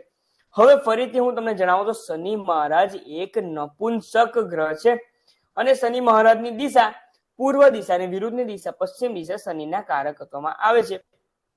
ત્યારબાદ શનિ વાત પ્રકૃતિ એટલે કે વાયુ પ્રકૃતિને લગતો ગ્રહ છે. હવે આપણે આગળ વધીએ. સૌથી મોસ્ટ મેજિકલ કે કોઈ પણ પ્રકાર, તમે આ ગ્રહ વિશે કોઈ પણ પ્રોપર વર્ડ તમે ના આપી શકો. હું તો આ ગ્રહને રોબિન હુડ કહું છું. રોબિન હુડ શું કરતો હતો? રોબિન હુડ એક કલાત્મક વ્યક્તિ છે. રોબિન હુડ, જે કેટલી સ્ટોરીમાં જોવા મળે છે કે રાજાઓ પાસે, જે ખરાબ રાજાઓ છે તેના પાસેથી બધું પૈસા લૂંટી લાવે અને ત્યારબાદ જે જરૂરિયાતમંદ વ્યક્તિ હોય તે લોકોમાં તે વેચી દેતો હોય છે. તેને તેના સાથે કોઈ લેવા દેવા નથી. તો રાહુ ગ્રહને હજુ સુધી પણ સારો ગ્રહ છે કે ખરાબ ગ્રહ છે તેવું કોઈ બાયફર્કેટ ના કરી શકે કે તમારી જન્મ પત્રિકામાં તે કયા પ્રમાણે વિરાજમાન છે. પરંતુ કેટલાક સ્થાન હોય છે કે જ્યાં રાહુ ગ્રહને સારો માનવામાં આવે છે. But all and all Rahu એ દાનવોની સૂચિમાં જ આવે છે. હવે આપણે આગળ વાત કરીએ તો રાહુ ગ્રહનું કારકત્વ શેના પર છે? મિત્રો, રાહુ પર આટલો ભાર શું કરવા આપું છું? કારણ કે આવતીકાલે 8 એપ્રિલ 2024 જયારે આપણે આ 7 એપ્રિલે વિડીયો જોઈ રહ્યા છે તો 8 એપ્રિલ 2024 સૂર્યગ્રહણ થવા જઈ રહ્યું છે. સૂર્યગ્રહણ અને ચંદ્રગ્રહણ તે રાહુ અને કેતુના કારણે જ થાય છે. સૂર્ય પર જે આવતીકાલે જે છાયડો આવી જશે એટલે કે જે તેના ઉપર જે પડછાયો આવશે ચંદ્રનો તેને જ રાહુ કહેવામાં આવે છે. અને કેતુ પણ તે પ્રમાણે એટલે કે ચંદ્ર પર રહેલું ઉત્તર અને પૂર્વ અને પશ્ચિમનું અને ઉત્તર અને દક્ષિણનું જે ગોળાર્ધ હોય છે તેને રાહુ કેતુ કહેવામાં આવે છે. તેના વિશે આપણે ડિટેલમાં ચર્ચા કરીશું. અને તેના માટે સૂર્ય કિંગના ઉપર જે વ્યક્તિ પડછાયો પાડી દેતો હોય છે, કિંગને જે ઢાંકી દેતો હોય છે રાજાને, તો તે વ્યક્તિ કંઈક અલગ જ હશે ને. તેટલા માટે હું તો તેને મારી ટર્મિનોલોજીમાં રોબિન હુડ કહું છું. તેના વિશે તમે ગૂગલ સર્ચ કરી શકો છો કે Robin Hood, what is Robin Hood. Okay, રાહુના કારકત્વ વિશે આપણે વાત કરીએ તો રાહુ એ ઝેર, જુગાર, સટ્ટો, સાપ, પરદેશ, વ્યસન, અપવિત્રતા, બ્લેક મેજિક, ભૂત બાધા, પિશાચ બાધા, જુઠ્ઠું, તૃષ્ણા, લોજિક અને આધ્યાત્મિક ઉન્નતિ. હવે તમે જુઓ, પોઝિટિવ પોઈન્ટ લખ્યા, નેગેટિવ પોઈન્ટ લખ્યા, ઝેર પણ આવી ગયું, જુગાર પણ આવી ગયું, સાપ પણ આવી ગયો, પરદેશ પણ આવી ગયો, તમામ વસ્તુ આવી ગઈ. તો રાહુને પ્રેડિક્ટ કરવો કયા પ્રમાણે? રાહુને પ્રેડિક્ટ કરવા માટે ખૂબ ગહન તમારે અધ્યયન કરવું જરૂરી રહેશે. ત્યારબાદ રાહુની આજીવિકા, રાહુના પ્રોબેશન શું છે? તો pathologist, bacteria vaccine, research work, દવાઓ, વશીકરણ એટલે કે હિપ્નોટિઝમ અને કાળા બજાર, બ્લેક માર્કેટ જે હોય છે તે, બ્લેક મની પણ રાહુના કારકમાં આવી જાય છે. ત્યારબાદ કેમિસ્ટ, તર્કશાસ્ત્રી, એડમિનિસ્ટ્રેટર, મેનેજમેન્ટ અને એક્સપર્ટ. આ પ્રમાણે રાહુના પ્રોબેશનમાં આવે છે. હવે તમે જોશો તો બેક્ટેરિયા વેક્સિન અને દવાઓ, જ્યારે પણ 2019-20 રાહુ મહારાજ સાથે 5 ગ્રહો ભેગા થયા હતા, ત્યારબાદના 3 વર્ષ જે હતા તે આપણા માટે ખૂબ ખરાબ હતા. કારણ કે તે COVID-19 તેના સાથે લઈ આવ્યો હતો. તે બેક્ટેરિયા અને જીવાણુઓ સાથે જોડાયેલું હતું.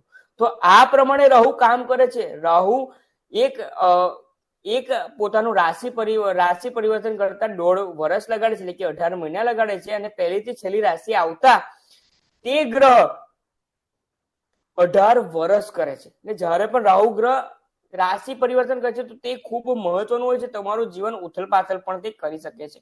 આ એક COVID-19 નું ખૂબ સારું એક્ઝામ્પલ હતું. હવે રાહુ ગ્રહ ના તો તે રાહુ ગ્રહ જે છે તે ના તો કફ, વાત કે પિત્ત કોઈ પણ પ્રકારની પ્રકૃતિ સાથે જોડાયેલો નથી. પરંતુ રાહુ એ પુરુષ ગ્રહ છે અને તે નૈઋત્ય ખૂણો એટલે કે સાઉથ વેસ્ટ ડાયરેક્શન, કે જે આપણા પૂર્વજોની દિશા છે, સાઉથ વેસ્ટ ડાયરેક્શન, પશ્ચિમ અને દક્ષિણની વચ્ચેની જે દિશા છે તે સાઉથ વેસ્ટ ડાયરેક્શન રાહુ ગ્રહ સાથે જોડાયેલી છે.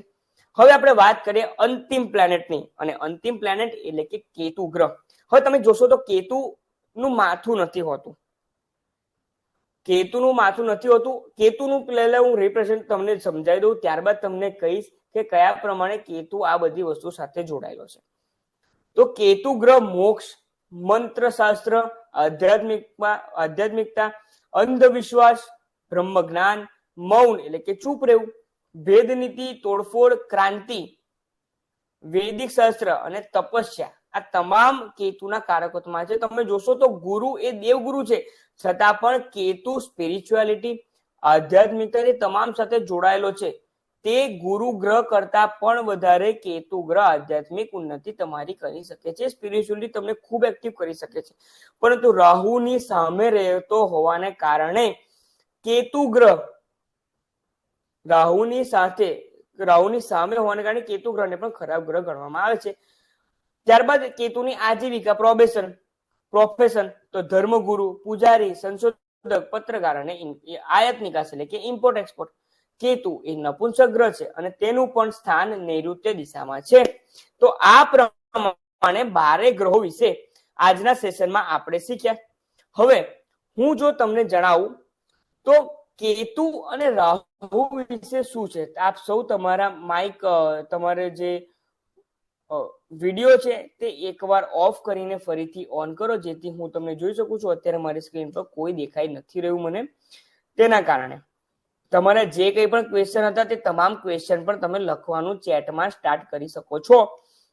અને તેના સાથે સાથે હું કહીશ, હવે હું તમને એક વાત સમજાવું, રાહુ અને કેતુ શા માટે આ પ્રમાણે છે. મિત્રો, રાહુ સ્વરભાનુ નામનો એક રાક્ષસ હતો કે દાનવ હતો, તેવું આપણે માનીને ચાલીએ. સ્વરભાનુ નામનો એક દાનવ હતો. જ્યારે સમુદ્ર મંથન થયું હતું તો તે સમય દેવો અને દાનવોએ સમુદ્ર મંથન કર્યું હતું.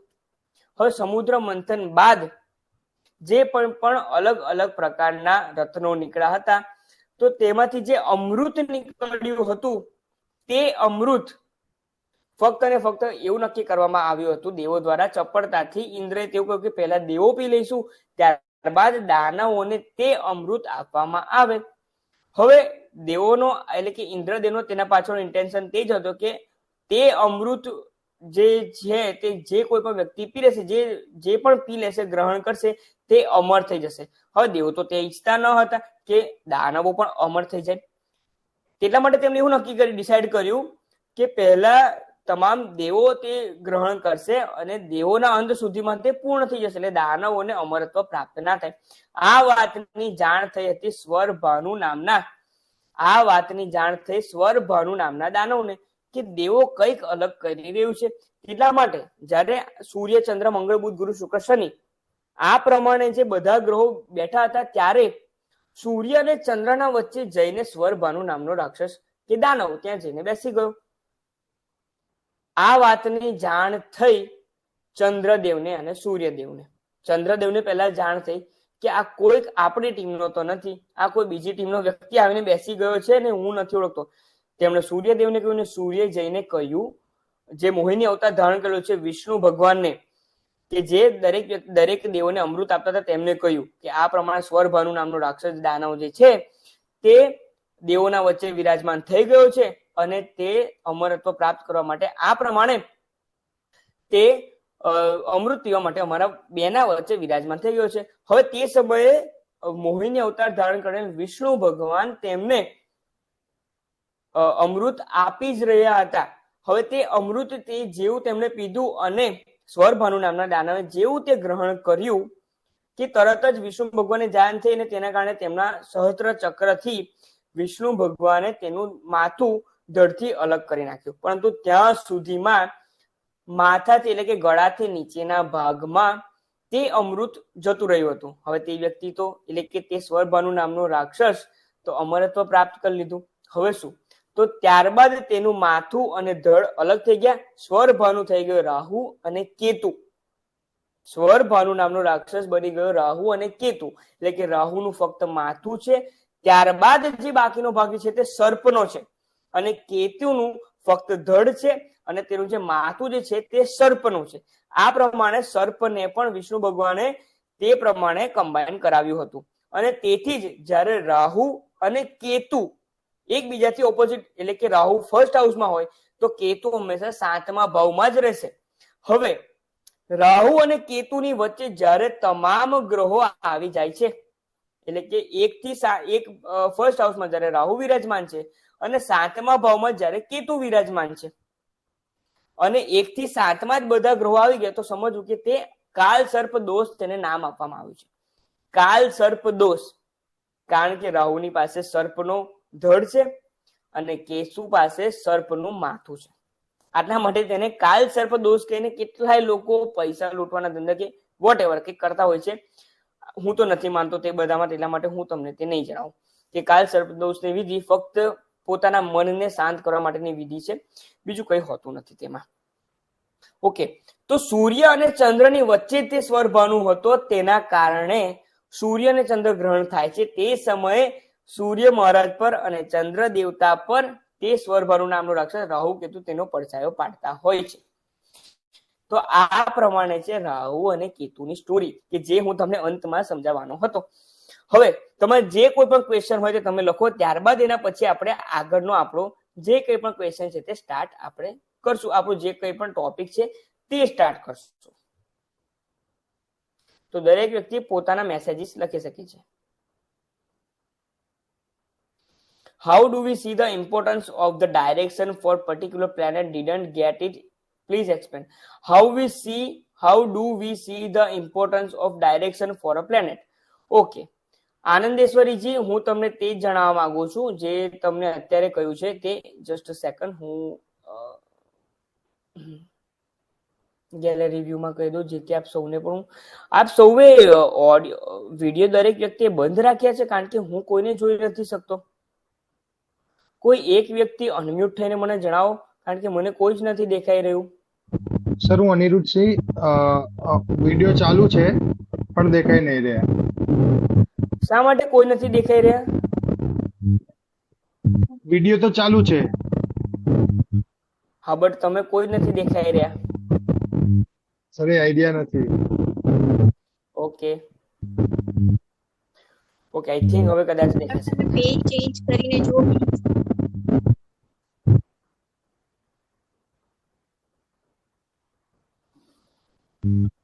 કોઈ વાંધો નથી.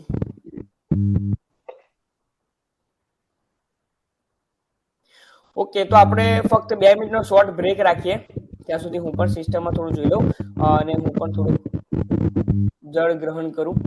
ચંદ્રદેવને થોડા હું પણ એક્ટિવ કરું, કારણ કે 9 ગ્રહોનું એક્સપ્લેન કર્યા બાદ મને પણ થોડું ચંદ્રદેવની જરૂરત છે. તો આપ સૌ કમેન્ટમાં, ચેટમાં તમારા ક્વેશ્ચન્સ લખો. જો કોઈને ક્વેશ્ચન્સ નહીં હોય તો હું પણ મારો ગુરુગ્રહ ખૂબ સારી રીતે એક્ટિવ છે તેવું માનીશ કે કોઈને કંઈક નથી ક્વેરીઝ તે પ્રમાણે.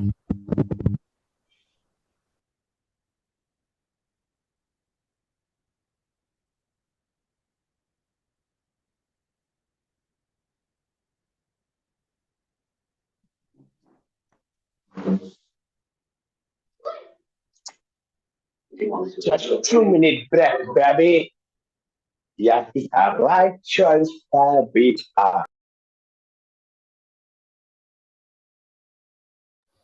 પ્રશાંતભાઈ, તમે સોંગ ગાઓ પણ તમે માઇક મ્યુટ કરીને કરો તો વધારે સારું.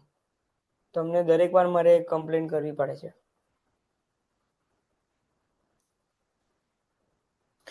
ઓકે, સો રેડી બધા?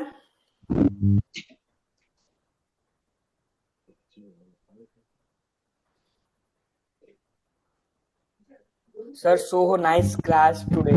Okay, thank you. બસ આપ સૌને સમજાય તે જ મારો તો છે બસ ઉદ્દેશ્ય. આજે ખરેખર ખૂબ મજા આવે છે. ઓકે, લાસ્ટ ટાઈમ થોડુંક મને પણ તકલીફ આવી હતી કે હું ક્લાસ ના કરી શક્યો અને મને પણ થતું ઈગરનેસ થતું હતું કે કેટલા સમયથી હું તમને બધાને નથી મળી શક્યો એટલા માટે. ઓકે, સો આપણે આગળ વધીએ. સૌથી પહેલા આનંદેશ્વરીજીના મેસેજ ક્વેશ્ચન આપણે કરીએ કે how do we see the importance of direction for a particular planet? Didn't get it. Please explain. હું તમને એક્ઝામ્પલ આપું છું, તમને સમજાવું. પૂર્વ દિશા સૂર્યની છે, ત્યારબાદ 9 ગ્રહો છે અને એકચ્યુઅલમાં કોઈ પણ સાધારણ વ્યક્તિ કે જેને વાસ્તુશાસ્ત્રનું જ્ઞાન નથી તેના માટે ફક્ત 8 દિશા હોય છે. કઈ? ઉત્તર, દક્ષિણ, પૂર્વ, પશ્ચિમ. ઉત્તર અને પૂર્વના વચ્ચે આવે છે ઈશાન ખૂણો. ત્યારબાદ પૂર્વ અને દક્ષિણના વચ્ચે આવે છે અગ્નિ ખૂણો. ત્યારબાદ પશ્ચિમ અને દક્ષિણના વચ્ચે આવે છે નૈઋત્ય ખૂણો અને પશ્ચિમ અને ઉત્તરના વચ્ચે આવે છે વાયવ્ય ખૂણો. આ થઈ ગઈ 8 દિશા. 9 ગ્રહો છે, 8 દિશામાં આપણે ડિવાઈડ કરવાના છે. રાહુ અને કેતુ એક જ છે. રાહુ કેતુથી આપણે શરૂઆત કરીએ. ચલો આપણે શરૂઆત કરીએ છીએ. આજના સેશનમાં આપણે શરૂઆત કરીએ પૂર્વ દિશાથી. પૂર્વ દિશા કોનો કારક છે? પૂર્વ દિશા રિપ્રેઝન્ટ કરે છે સૂર્ય દેવતા. ત્યારબાદ ક્લોકવાઇઝમાં તો અગ્નિકૂણો. અગ્નિકૂણો કોણ? શુક્ર દેવતા. ત્યારબાદ દક્ષિણમાં આવો તમે મંગળ દેવતા. ત્યારબાદ દક્ષિણથી આવો નૈઋત્યમાં આવો તમે રાહુ અને કેતુ. ત્યારબાદ પશ્ચિમમાં શનિ. ત્યારબાદ શનિ મહારાજ બાદ રેઝ હેન્ડ નહીં, તમે ફક્ત મેસેજ કરો. શનિ મહારાજ આવશે પશ્ચિમ દિશામાં. ત્યારબાદ આવશે વાયવ્ય દિશા કે જે ચંદ્રની દિશા છે. ત્યારબાદ આવશે ઉત્તર દિશા, તે બુધની દિશા છે. અને લાસ્ટમાં આવે છે ઈશાન ખૂણો. ઈશાન ખૂણો આવે છે ગુરુ દેવતાનો. આ પ્રમાણે તમે 9 ગ્રહોને 8 દિશામાં ડિવાઈડ કરો. હવે આ વાસ્તુશાસ્ત્રના ક્લાસ નથી, આ જ્યોતિષ શાસ્ત્રના ક્લાસ. હવે તમે કયા પ્રમાણે કરી શકો છો? તો તમારે, કેમ કે તમારી જન્મ પત્રિકામાં સૂર્ય ખરાબ છે, તો તમારે ઈઝી છે કે તમારે સૂર્યદેવને જળ ચડાવવું જોઈએ. પૂર્વ દિશામાં તમારે વધારે ટાઈમ સ્પેન્ડ કરવો જોઈએ. જો તમારી ઉત્તર દિશા ખરાબ, તમારો બુધ ગ્રહ ખરાબ હોય તો ઉત્તર દિશામાં જેમ તમે બને તેમ વધારે ટાઈમ સ્પેન્ડ કરો. આ પ્રમાણે તમે કરી શકો છો. દિશા ફક્ત અને ફક્ત ગ્રહોના કારકત્વમાં આવે છે. એટલે જો હું તમને સમજાવું તો તમે બુધવારે કશે બહાર જઈ રહ્યા છો, આ જે અત્યારે કહેવા જઈ રહ્યું છું તે સારી રીતે સમજવું, કારણ કે જ્યોતિષ અને વાસ્તુ બંને આના ઉપર અસર કરશે. બુધવારે તમે કશે બહાર જઈ રહ્યા છો, હવે તમારે જવાનું છે તમારા ઘરથી દક્ષિણ દિશા તરફ. બુધવાર છે, બુધનો વાર છે, બુધની દિશા છે ઉત્તર દિશા. તો તમારે 2-4 પગલા એટલે કે થોડુંક ઉત્તર દિશા તરફ ઘરની બહાર નીકળી ચાલવું, અને ત્યારબાદ પછી તમે દક્ષિણ દિશા બાજુ જાઓ. એટલે તમે ઇન્ટરવ્યુ માટે, બિઝનેસ ડીલ માટે કે કોઈ પણ ડોક્ટરને પણ બતાવવા જતા હશો તો બુધને તમે સાથે લઈને ચાલશો. આટલા માટે તમને કહેવામાં આવે છે કે આ બધી દિશાઓનું તમારે દરેક ગ્રહોની જાણકારી રાખવી જરૂરી છે. તેના સિવાય બાકીનું ડિટેલ જ્યારે આપણે વાસ્તુશાસ્ત્રના ક્લાસીસ ટૂંક સમયમાં ચાલુ કરશું ત્યારે તમને ખૂબ ડિટેલમાં સમજાવીશ. એટલું ડિટેલમાં સમજાવીશ કે તમે એસ્ટ્રોલોજીને સાઈડ પર મૂકીને વાસ્તુશાસ્ત્રને એપ્લાય કરતા થઈ જશો. એટલું બધું ડિટેલમાં હું તમને સમજાવીશ. Okay, next. ઘણા બધા મેસેજ આવી ગયા છે.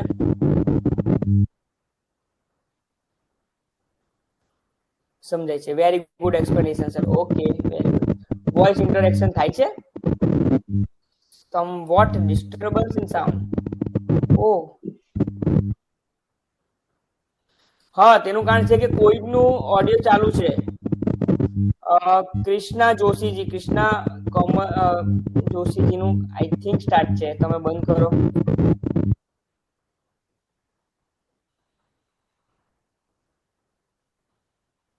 ઓકે, ક્લિયર હવે?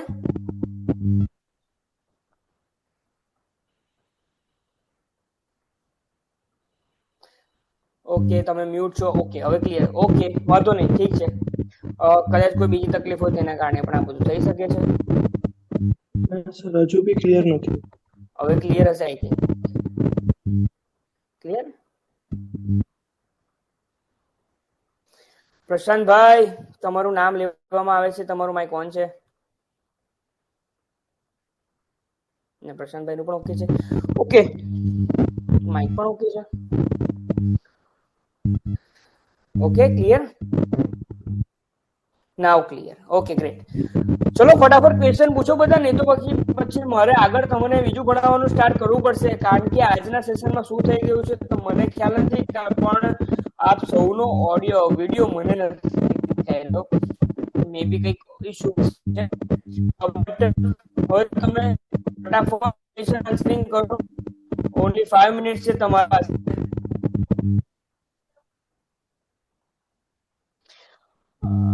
કેવી રીતે જાણવું કે ગ્રહ ખરાબ દશામાં છે? દશા પણ ક્યાં પૂછી ગયા બેન? હજુ આપણે એ તો છઠ્ઠા સેશનમાં આપણે શીખીશું. નાવ ક્લિયર. ઓકે, તો આપ સૌને તે જાણકારી આપી દઉં છું. હું કોઈ પણ વ્યક્તિનું નામ લઈને કહું કે ભાઈ તમારો ઓડિયો બંધ કરો, કે આ કરો, તે કરો, જો તમને તેનાથી ખોટું લાગતું હોય તો એક્સ્ટ્રીમલી સોરી, બટ મારે એક વ્યક્તિના કારણે બીજા 40 જણનું નથી બગાડવું. એટલા માટે હું નામ લઈને દરેક વ્યક્તિને કહું છું કે તમારે આ તકલીફ છે, તમે એને રિઝોલ્વ કરો. જો તમે તે તકલીફમાં ના હોવ તો તમે આ પ્રમાણે, જે પ્રમાણે કોમલબેને લખી દીધું તે પ્રમાણે તમે લખી શકો છો. કૃષ્ણાબેને લખી દીધું તે પ્રમાણે તમે લખી શકો છો. ઓકે, હું પણ હતો. ઓકે, તમે પણ અનમ્યુટ હતા. કોઈ પણ બીજી સમસ્યા હોઈ શકે છે. ઓકે, સો ફરીથી પેન અને પેપર તમે હાથમાં લઈ લો.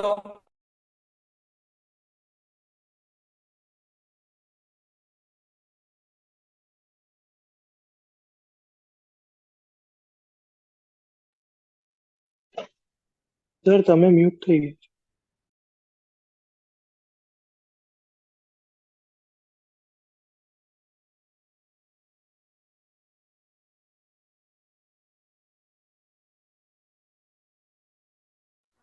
ઓકે, ફક્ત 2 મિનિટ મને આપો, ત્યાં સુધી તમે તમારા ક્વેશ્ચન આન્સર લખો. ક્વેશ્ચન તમે લખો. હવે આવી ગયો હશે અવાજ? ઓકે,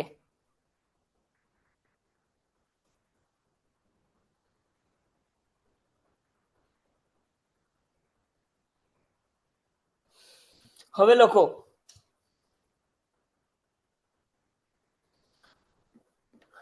દરેક વ્યક્તિએ લખવાનું છે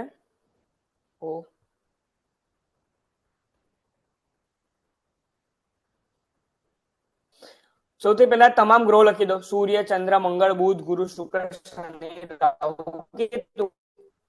સોરી,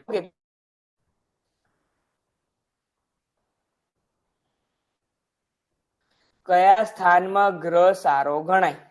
ઓકે, લાસ્ટ સેશનમાં આપણે શું કર્યું હતું? તમને ABCD વિશે શીખવાડ્યું હતું. કઈ જ્યારે કોઈ પણ ગ્રહ એ હશે તો તે સારો હશે, હશે તો તે થોડો ખરાબ હશે, સી માં વધારે ખરાબ અને ડી માં વધારે ખરાબ, આ પ્રમાણે હશે. હવે આનો હું તમને ત્યારે સમજી રહ્યો છું. દરેક વ્યક્તિ લખી દો સૂર્ય, ચંદ્ર, મંગળ, બુધ, ગુરુ, શનિ. ઓકે, બાદ તેની બાજુમાં દરેક ગ્રહોને નીચ રાખવાનું છે. સૂર્યની સામે લખો તેની ઉચ્ચ રાશિ મેષ રાશિ. એટલે કે તે તમે જે અત્યારે ક્વેશ્ચન પૂછ્યો છે ને કે ગ્રહોને સારું ખરાબ કેવી રીતે સમજવું, તો આજે હું તમને સમજાવી રહ્યો છું. સૂર્યની ઉચ્ચ રાશિ છે મેષ રાશિ અને સૂર્યની નીચ રાશિ છે તુલા રાશિ. જે કોઈ પણ ગ્રહ તેની ઉચ્ચ રાશિ જે હશે તેનાથી 7મી રાશિ તેની નીચ રાશિ થઈ જશે.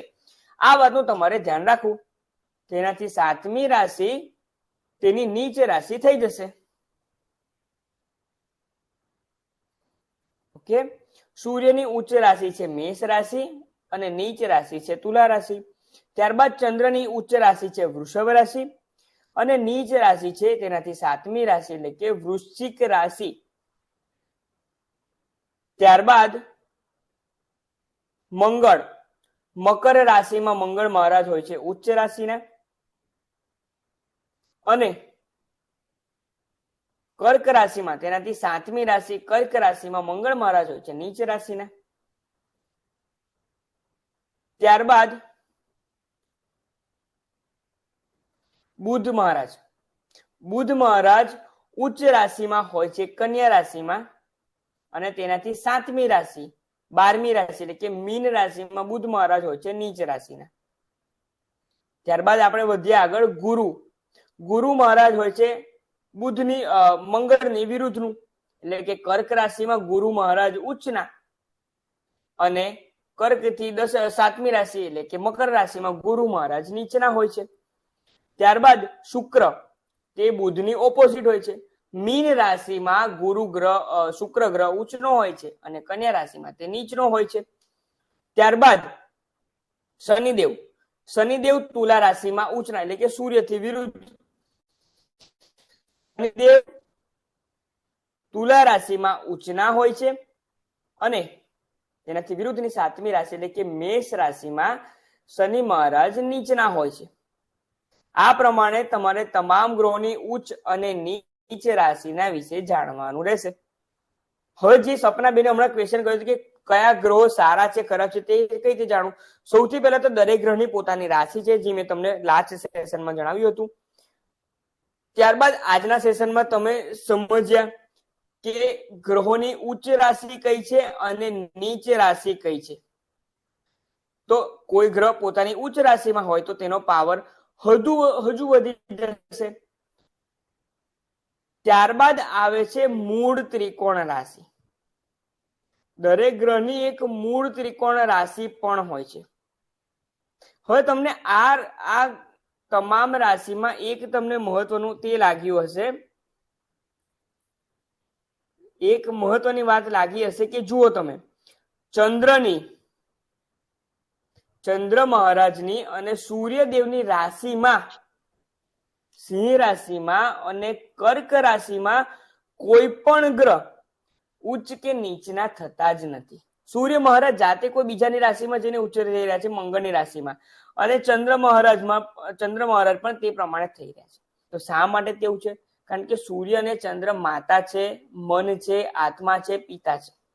તેટલા માટે નોર્મલી આપણે વાત કરીએ તો યુવરાજ રાજ દરબારમાં રાજાના સામે તો ના વાત કરી શકે ને ઉચ્ચ અવાજમાં.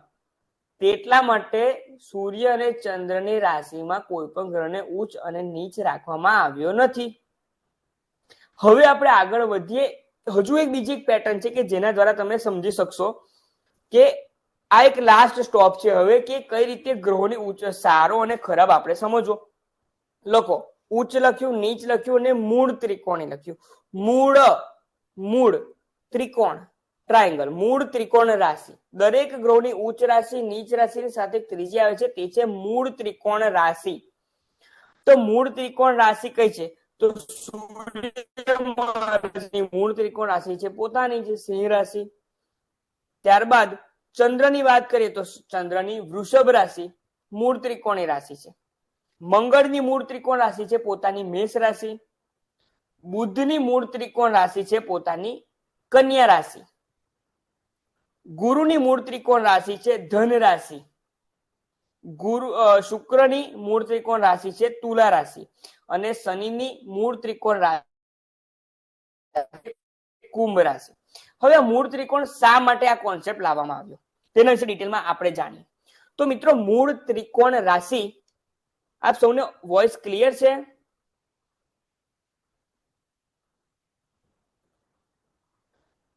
આપ સૌને વોઇસ ક્લિયર છે? Okay okay okay. કયા સ્થાનમાં ગ્રહ સારો? ઓકે ઓકે, વોઇસ ક્લિયર છે. ઓકે, સમજાય પણ છે ને, તે પણ લખતા રહેજો સાથે સાથે. ઓકે, તો મૂળ ત્રિકોણ રાશિનો કોન્સેપ્ટ છે શું? સૂર્ય અને ચંદ્રને તો એક એક રાશિ આપવામાં આવી છે, એટલે તેને તો કોઈ બીજી બે રાશિઓ સાથે કોઈ લેવા દેવા નથી. પરંતુ જો મંગળની બે રાશિ મેષ અને વૃશ્ચિક, બુધની બે રાશિ કન્યા અને મિથુન રાશિ, કન્યા અને મિથુન રાશિ. ત્યારબાદ ગુરુની બે રાશિ મીન રાશિ અને ધન રાશિ. શુક્રની બે રાશિ તુલા અને વૃષભ રાશિ. ત્યારબાદ વોઇસ ક્લિયર છે? ઓકે. ત્યારબાદ શુક્ર બાદ આજે શનિની રાશિ મકર અને કુંભ. હવે વધારે આ ગ્રહોને પોતાની કઈ રાશિ વધારે પ્રિય છે કે જેમાં તે વધારે કમ્ફર્ટ ફીલ કરે છે? હા, પોતાની જ રાશિ છે તે તો બરાબર છે, પરંતુ જે એક વ્યક્તિ હમણાં ક્વેશ્ચન પૂછ્યો તો આપણે પ્રેડિક્ટ કરીએ કે શનિ મહારાજ છે. હવે હું તમને પ્રેડિક્શન પર ધીરે ધીરે લઈ જઈ રહ્યો છું. જો સાઉન્ડ ક્લિયર ના હોય તો મેસેજ જરૂર કરજો, કારણ કે આ સાંભળવું ખૂબ જ જરૂરી છે. શનિ મહારાજ કોઈ જન્મ પત્રિકામાં સારો છે કે ખરાબ તે પ્રેડિક્ટ કરવું છે. તો સૌથી પહેલા જોઈશું તો શનિ કયા સ્થાનમાં વિરાજમાન છે. શનિ મહારાજ વિરાજમાન છે 10મા સ્થાનમાં. બી કેટેગરીમાં કેન્દ્રના સ્થાનમાં શનિ મહારાજ. રાહુ કેતુની આપણા શાસ્ત્ર પ્રમાણે કોઈ રાશિ આપવામાં આવી નથી. રાહુ અને કેતુ એ કાલ્પનિક છે.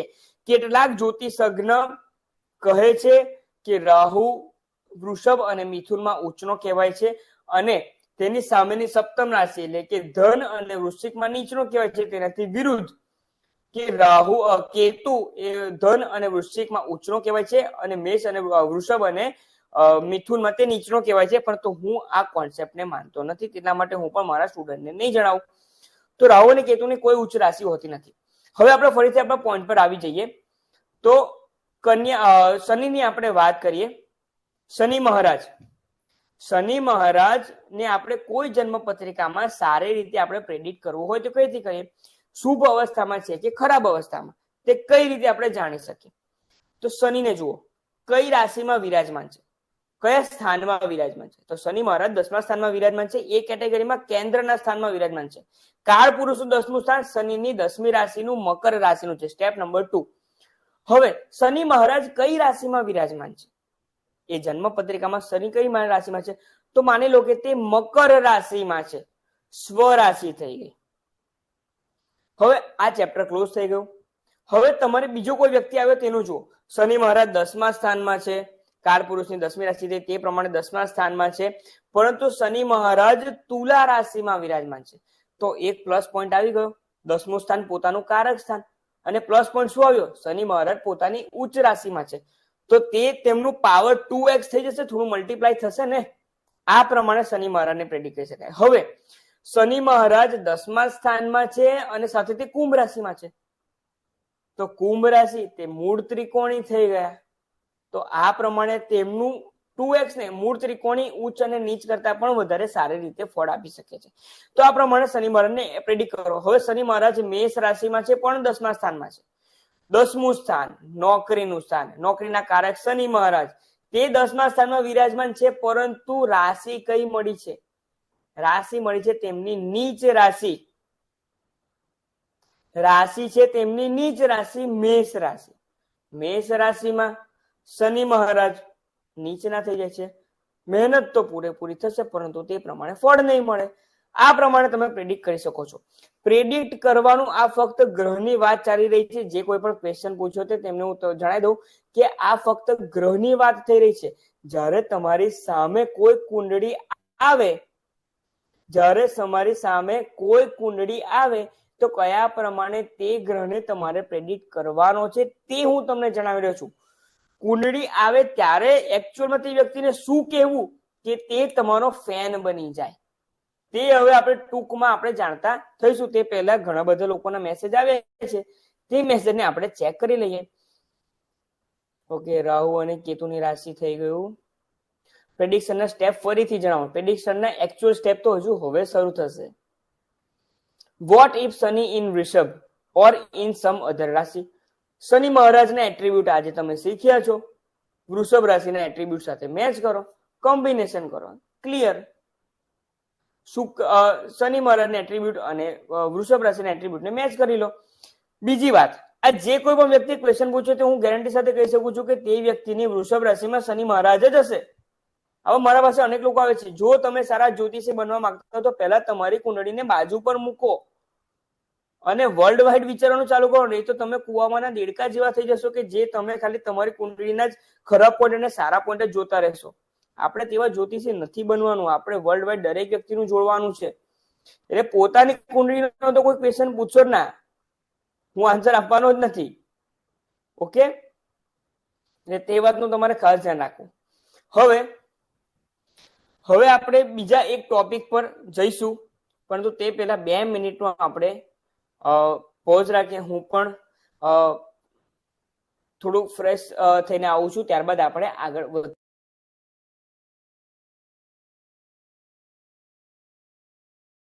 ત્યાં સુધી તમારા કોઈ ક્વેશ્ચન હોય તો તમે જણાવી શકો છો.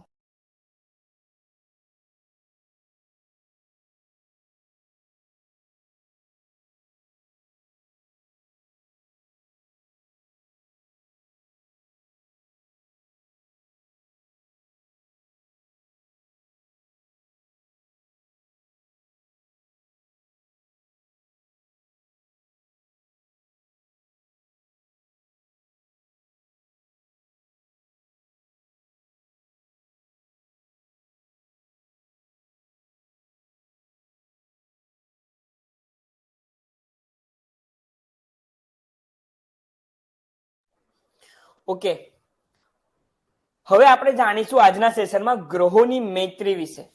લાસ્ટ સેશન જે ક્લોઝ કર્યો હતો તેનું કારણ આ જ હતું, કારણ કે તે સેશનમાં ઘણું બધું આપણે જાણવાનું હતું, પરંતુ ક્યાંક ને ક્યાંક તકલીફ આવતી હતી એટલે આપણે જાણી નહોતા શક્યા.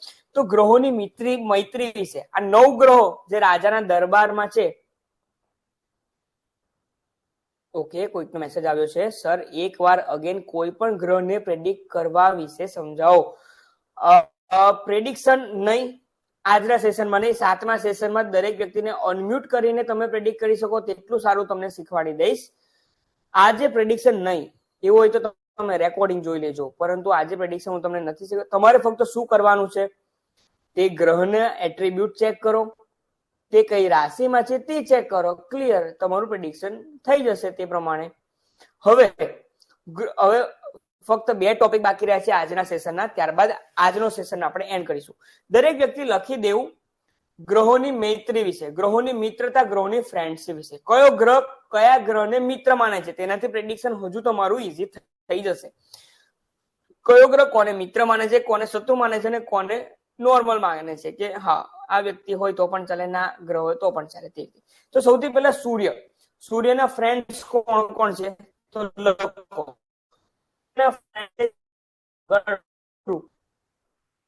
તમને સૂર્ય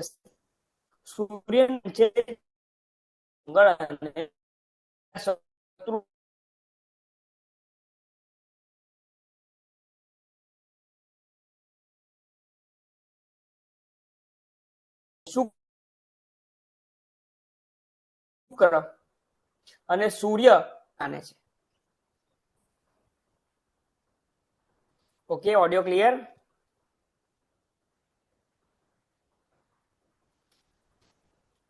ઓડિયો ક્લિયર?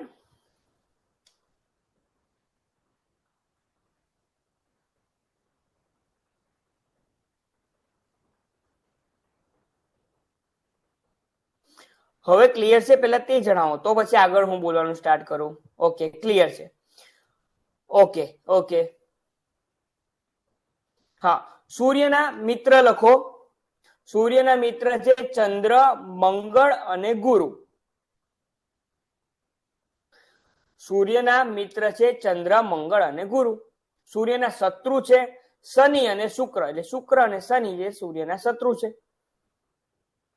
ત્યારબાદ સમ એટલે કે કયા ગ્રહને સૂર્ય ન્યુટ્રલ માને છે, કયો ગ્રહ સૂર્ય માટે પણ ન્યુટ્રલ છે, તો તે ગ્રહ છે બુધ એટલે કે યુવરાજ ગ્રહ. ત્યારબાદ આપણે વધીએ ચંદ્ર પર. ચંદ્રના મિત્ર છે સૂર્ય અને બુધ. સૂર્ય અને બુધ તે ચંદ્રના મિત્ર છે. ત્યારબાદ ચંદ્રનો શત્રુ કોણ? કોઈ નહીં. કેમ? ચંદ્ર રાણી છે. રાણી સાથે કોને શત્રુતા હોય? જેને શત્રુતા કરી હોય તે સૂર્ય કિંગ સાથે કરશે. એટલે ચંદ્રના કોઈ જ શત્રુ નથી. હવે ચંદ્રના માટે સમ કોણ છે? તો મંગળ, ગુરુ, શુક્ર અને શનિ. મંગળ, ગુરુ, શુક્ર, શનિ એ ચંદ્રના માટે ન્યુટ્રલ છે. ત્યારબાદ મંગળ, તો મંગળના મિત્ર કોણ? સૂર્ય, ચંદ્ર અને ગુરુ. શા માટે? સેનાપતિ છે મંગળ ગ્રહ, રાજા અને રાણી તેમના મિત્ર હોઈ શકે છે, અને દેવગુરુ કે જે રાજાના સલાહકાર છે તે તેમના મિત્ર થઈ ગયા. હવે મંગળના શત્રુ કોણ છે? તો બુધ ગ્રહ. શા માટે? કારણ કે બુધ ગ્રહ એ યુવરાજ છે અને મંગળ એ રાજાને સૌથી ક્લોઝ છે, કારણ કે તે સેનાપતિ છે. અને સેનાપતિ થોડો કઠોર હોય છે, તેમને યુવરાજને રેડી કરવાનો હોય છે. તેટલા માટે બુધ ગ્રહને મંગળ પસંદ નથી. એટલા માટે મંગળ પણ બુધના સાથે તેવો વ્યવહાર કરે, એટલા માટે બુધને પણ તે શત્રુ માને છે. હવે બુધને પણ તે શત્રુ માને છે. અને શુક્ર અને શનિ તે મંગળના શત્રુ છે. શુક્ર અને શનિ મંગળના શત્રુ છે. હવે આપણે આગળ વધીએ બુધ ગ્રહ પર, યુવરાજ ગ્રહ પર. તો યુવરાજના મિત્ર છે સૂર્ય, શુક્ર અને રાહુ. તમે જોશો તો ચંદ્ર એ બુધને મિત્ર માને છે, પરંતુ બુધ એ ચંદ્રને મિત્ર નથી માનતો. ઓકે, તો બુધના મિત્ર છે સૂર્ય, શુક્ર અને રાહુ. અને બુધ માટે શત્રુ છે ચંદ્ર ગ્રહ. બુધ માટે શત્રુ છે ચંદ્ર ગ્રહ. એટલે કે માતા તો યુવરાજનું હંમેશા સારું વિચારે, પરંતુ કેટલીક વાર માતા વધારે સારું વિચારે તો યુવરાજને બાળકને એવું લાગે છે કે શું માં આ તકલીફ કર્યા કરો છો તમે. તે પ્રમાણે બુધ તે ચંદ્રને શત્રુ માને છે.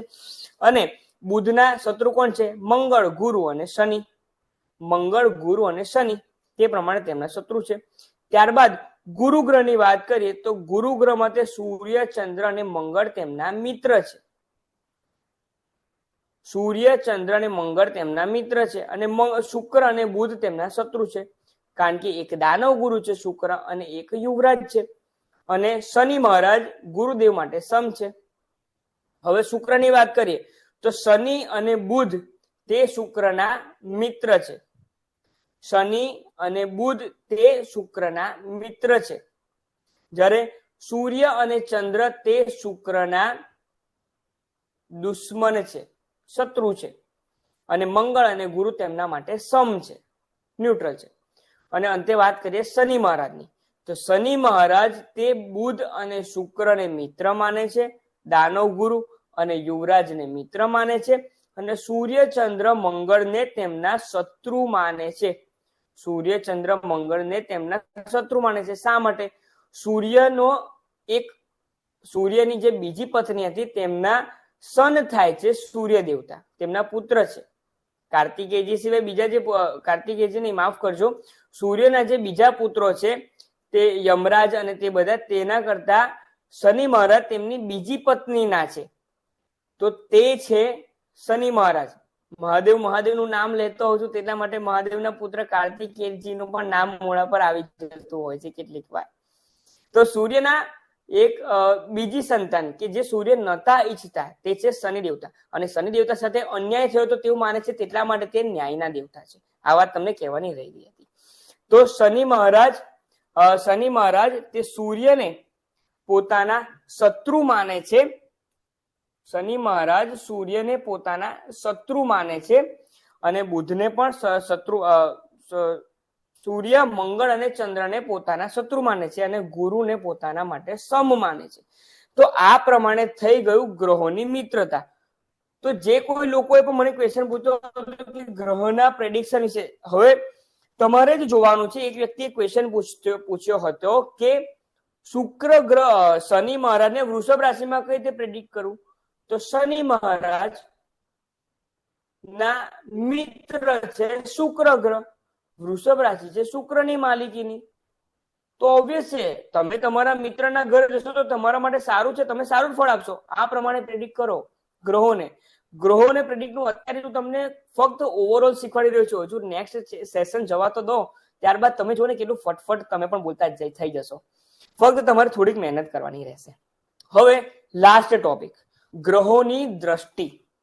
કયો ગ્રહ કયા પ્રમાણે દ્રષ્ટિ કરે છે તે, અને દરેક ગ્રહ કે દરેક રાશિમાં કેટલા સમય માટે રહે છે તે નેક્સ્ટ સેશનમાં આપણે સમજીશું. અને પંચાંગ પ્રમાણે કયો ગ્રહ કઈ રાશિમાં પરિભ્રમણ કરે છે તે પણ નેક્સ્ટ સેશનમાં આપણે સમજીશું. ઓકે, તો લખીએ દરેક વ્યક્તિ. સૂર્યની એક જ દ્રષ્ટિ છે. સૂર્ય જે રાશિમાં વિરાજમાન હોય છે તેનાથી 7મી રાશિ પર તે દ્રષ્ટિ કરે છે. એટલે માની લો કે સૂર્ય મહારાજ મેષ રાશિમાં છે, તો તે ફક્ત મેષ રાશિમાં જ તેનું રિઝલ્ટ નહીં આપે. સૂર્યની દ્રષ્ટિ 7મા સ્થાન પર તુલા રાશિ પર પણ જશે. સૂર્ય મહારાજ 7મી રાશિ પર પણ તેનો પ્રભાવ બતાવશે. રાજકારણ છે કે જે બી તેના એટ્રીબ્યુટ છે તે પ્રમાણે. ત્યારબાદ આપણે આગળ વધીએ. ચંદ્રને પણ એક જ દ્રષ્ટિ છે. ચંદ્ર પણ જે રાશિમાં વિરાજમાન હશે તેનાથી 7મી રાશિ પર ચંદ્રદેવ ચંદ્ર મહારાજ દ્રષ્ટિ કરશે. તેનાથી 7મી રાશિમાં તેનો પ્રભાવ બતાવશે. હવે આગળ વધીએ તો મંગળને અત્યારે નથી લેતા, બુધની વાત કરીએ. બુધ મહારાજને પણ એક જ દ્રષ્ટિ છે અને તે છે 7મી દ્રષ્ટિ. બુધ મહારાજ પણ સૂર્ય અને ચંદ્રના જેમ તે જે સ્થાનમાં વિરાજમાન છે તેનાથી 7મ સ્થાન જે કોઈ પણ રાશિ છે તેના પર દ્રષ્ટિ કરશે. એટલે કે બુધ પણ જો ચતુર્થ ભાવમાં વિરાજમાન હશે તો 10મા ભાવમાં જે કોઈ પણ ગ્રહ હશે, જે રાશિ હશે, જે ત્યાંના ભાવના એટ્રીબ્યુટ છે તેના પર તેની દ્રષ્ટિ થશે અને તેના પ્રમાણે પ્રેડિક્શનમાં ચેન્જીસ આવતો રહેશે. ગુરુને પણ સાઈડ પર થોડા સમય માટે રાખીએ. શુક્રની વાત કરીએ. શુક્ર પણ સૂર્ય, ચંદ્ર, બુધના જેમ તેની પણ એક જ દ્રષ્ટિ છે અને તે છે 7મ દ્રષ્ટિ. શુક્ર પણ જે સ્થાનમાં વિરાજમાન હશે તેનાથી 7મી રાશિ પર જ તે જોશે. આજુબાજુ આ 4 ગ્રહો નથી જોવાના. એટલે કે સૂર્ય, ચંદ્ર, બુધ, શુક્ર જે રાશિમાં છે ત્યાંથી 7મી રાશિ સીધી જ જે રાશિ આવે છે ત્યાં જ જોશે. બીજે કશે નહીં જોવે. બીજા કોઈ રાશિ પર તેની અસર આવવા જ નહીં દે. ઓકે, હવે 3 પ્લેનેટ રહી ગયા, મંગળ, ગુરુ અને શનિ. શા માટે? કારણ કે આ 3 ગ્રહ એક દ્રષ્ટિ નથી પરંતુ એક કરતા વધારે દ્રષ્ટિ તેઓ તેમના પાસે રાખે છે. મંગળ મહારાજ તેમની દ્રષ્ટિ તે જે સ્થાનમાં વિરાજમાન છે ત્યાંથી 4થા સ્થાન પર, 7મા સ્થાન પર અને 8મા સ્થાન પર કરે છે. એટલે કે મંગળ મહારાજ જો કોઈ જાતકની જન્મ પત્રિકાના પહેલા ભાવમાં વિરાજમાન છે તો તે ત્યાંથી બેઠા બેઠા 4થા ભાવ પર પણ અસર કરશે, 7મા ભાવ પર અસર કરશે અને 8મા ભાવ પર અસર કરશે. એટલે કે મંગળ મહારાજ તમે જુઓ તેની જન્મ પત્રિકાના 1/3 12માંથી 4 ભાવ પર તેની દ્રષ્ટિ બતાવી રહ્યા છે. એટલે તેના પર ઇફેક્ટ કરશે. એટલે કે મંગળ ફર્સ્ટ હાઉસમાં બેસીને તમારા મકાન, માતા, વાહન તેના પર દ્રષ્ટિ કરશે. તેના પર તમારું કંઈક ને કંઈક ઇમ્પ્લિકેશન આપશે. 7મ સ્થાન તમારી મેરેજ લાઈફ, તમારા બિઝનેસ પાર્ટનરના સાથેના સંબંધો અને 8મો ભાવ તમારી આકસ્મિકતા. 3 પર મંગળ ગ્રહ દ્રષ્ટિ કરશે. હવે વાત કરીએ ગુરુની. ગુરુ મહારાજ જે પ્રમાણે મંગળ 1, 4, 7 અને 8 પર દ્રષ્ટિ કરશે તે પ્રમાણે ગુરુદેવ બીજી 2 એક્સ્ટ્રા દ્રષ્ટિ કરે છે. 7મી દ્રષ્ટિ તો દરેક ગ્રહ કરે છે, મંગળ, ગુરુ, શનિ પણ કરે છે.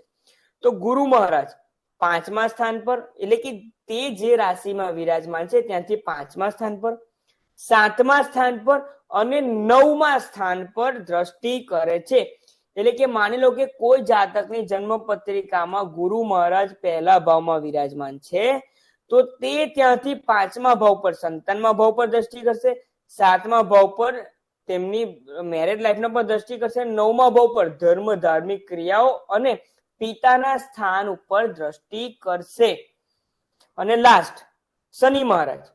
શનિ મહારાજ જે કોઈ પણ જન્મ પત્રિકામાં કે જે કોઈ જાતકની જન્મ પત્રિકામાં પહેલા ભાવમાં કે કોઈ પણ ભાવમાં વિરાજમાન હોય તો તેમની એક્સ્ટ્રા કઈ દ્રષ્ટિઓ છે, તે 7મી દ્રષ્ટિ તો કરશે જ, પરંતુ ત્યાંથી જે ભાવમાં વિરાજમાન છે ત્યાંથી 3જા ભાવ પર અને 10મા ભાવ પર, એટલે કે પહેલા ભાવમાં વિરાજમાન થઈને તેઓ 3જી રાશિ પર, 3જા ભાવ પર, 7મા ભાવ પર અને 10મા ભાવ પર 1, 3, 7, 10 આ 4 ભાવને તે એક્ટિવ કરશે. ઓકે, લખાઈ ગયું દરેકનું? ઓકે, હવે હું તમને ખૂબ સરસ વાત સમજાવું. કઈ રીતે ફર્સ્ટ સેશનમાં એક વ્યક્તિ ક્વેશ્ચન પૂછ્યો હતો કે કેટલાય ભાવ તો ખાલી છે, હવે અમારે શું કરવું? હવે તમને દ્રષ્ટિ જુઓ. દ્રષ્ટિ એ રીતે કામ કરે છે કે સૂર્ય મહારાજ જો પહેલા સ્થાનમાં છે ને 7મો ભાવ ખાલી છે, તો પણ 7મા ભાવમાં સૂર્ય મહારાજ છે તે રીતે તેના ભાવનું ફળ આપશે. હવે સૂર્ય, બુધ, શુક્ર અને ચંદ્ર આ 4 જે કોઈ પણ ભાવમાં હશે તેનાથી બીજા 4 ભાવ પર તે દ્રષ્ટિ કરશે. શનિ, મંગળ અને ગુરુ જે ભાવમાં વિરાજ છે તેનાથી બીજા 3 ભાવ પર દ્રષ્ટિ કરશે. તમારી 12 ભાવની જન્મ પત્રિકા ક્લિયર. કોઈક ને કોઈ ગ્રહ તો અસર દ્રષ્ટિ કરતો જ હશે, અને જો કોઈક એવો ભાવ રહી ગયો છે કે જેના ઉપર કોઈ ગ્રહની અસર નથી જ આવી રહી, દ્રષ્ટિ જ નથી આવી રહી, તો તે ભાવમાં કોઈ રાશિ તો હશે ને. તે રાશિના માલિકને તમે ચેક કરો. મંગળની રાશિ છે તો મંગળને ચેક કરો. જે કોઈ પણ માલિકની રાશિ હોય તે કયા પ્રમાણે કયા ભાવમાં વિરાજમાન છે તે ચેક કરો. નેક્સ્ટ સેશનના એન્ડ સુધીમાં કઈ પેટર્નમાં તમારે કુંડલી જોવાની છે તે હું તમને પરફેક્ટ 1 by 1 1 to 1 હું તમને બતાવવાનો છું. એટલે ઉતાવળ ના કરો. Okay, you are too good, excellent and easiest. હજુ તો 8 સેશન પત્યા નથી. હજુ તો તમે જુઓ, તમે પણ જ્યોતિષી બની જશો ખૂબ જ સારી રીતે. અને જે હું નેક્સ્ટ સેશન ખૂબ અગત્યનું છે તે તમે અચૂક રીતે તેને કરજો, કારણ કે એક તો તમને ગ્રહોના વિશે હજુ વધારે તમને જાણવા મળવાનું છે. પંચાંગના પ્રમાણે ગ્રહો કયા પ્રમાણે ગતિ કરે છે તે જાણવા મળશે, અને પેટર્ન કે કોઈ પણ જન્મ પત્રિકા તમારા સામે તો શું પહેલા જોવું, શું બીજા નંબર પર જોવું, શું ત્રીજા નંબર પર જોવું, તમામ વસ્તુ નેક્સ્ટ સેશનમાં સ્ટાર્ટ થઈ જશે. હજુ એક સેશન જે છે તે એક્સ્ટ્રા એડ, હજુ એક એક્સ્ટ્રા સેશન કંઈક એડ કરી શકું છું કે મેં તમને વાયદો કર્યો હતો કે તમારી આવતીકાલ કેવી રીતે પ્રેડિક્ટ કરવી તે પણ હું તમને આ 8 સેશનમાં શીખવાડવાનો જ છું. અને તે તમારા માટે ખૂબ મજા આવશે, કારણ કે તેમાં નક્ષત્રો વિશે આપણે વાત કરવાના છે. નક્ષત્રો ખૂબ એક જ ટોપિક રહેશે, પરંતુ તે ખૂબ જ સારી રીતે આપણે સમજવાના છે. ઓકે, તો આજના સેશનમાં કોઈને કંઈ ક્વેશ્ચન છે કે પછી મેં ખૂબ સારી રીતે તમને સમજાવ્યું છે કે હું સારો એક ગુરુવાળો વ્યક્તિ છું ને સારો એક શિક્ષક છું? Okay, really salute to you sir, thank you so much. બસ આટલા પણ વખાણ ના કરો, એ તો મારા માટે અઘરું થઈ જશે. પહેલા તમે બધા સારા જ્યોતિષી બની જશો એ મારી જ સફળતા છે, અને હું પણ તમારા જેવા લોકોને તૈયાર કરું છું તેથી મારા માટે સારું રહેશે. તો કોઈને ક્વેશ્ચન છે? 5 મિનિટ માટે હું સ્ટાર્ટ રાખું છું, ત્યારબાદ આપણે આજનો સેશનને પૂર્ણ કરશું. હું પણ નથી માંગતો કે વધારે લોડ તમને પણ પડે.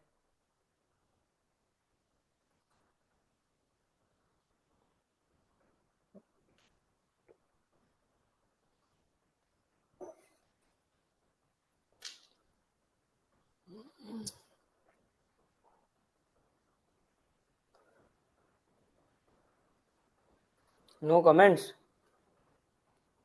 Sir, quick recap. Sir, quick recap on Mitra Grah.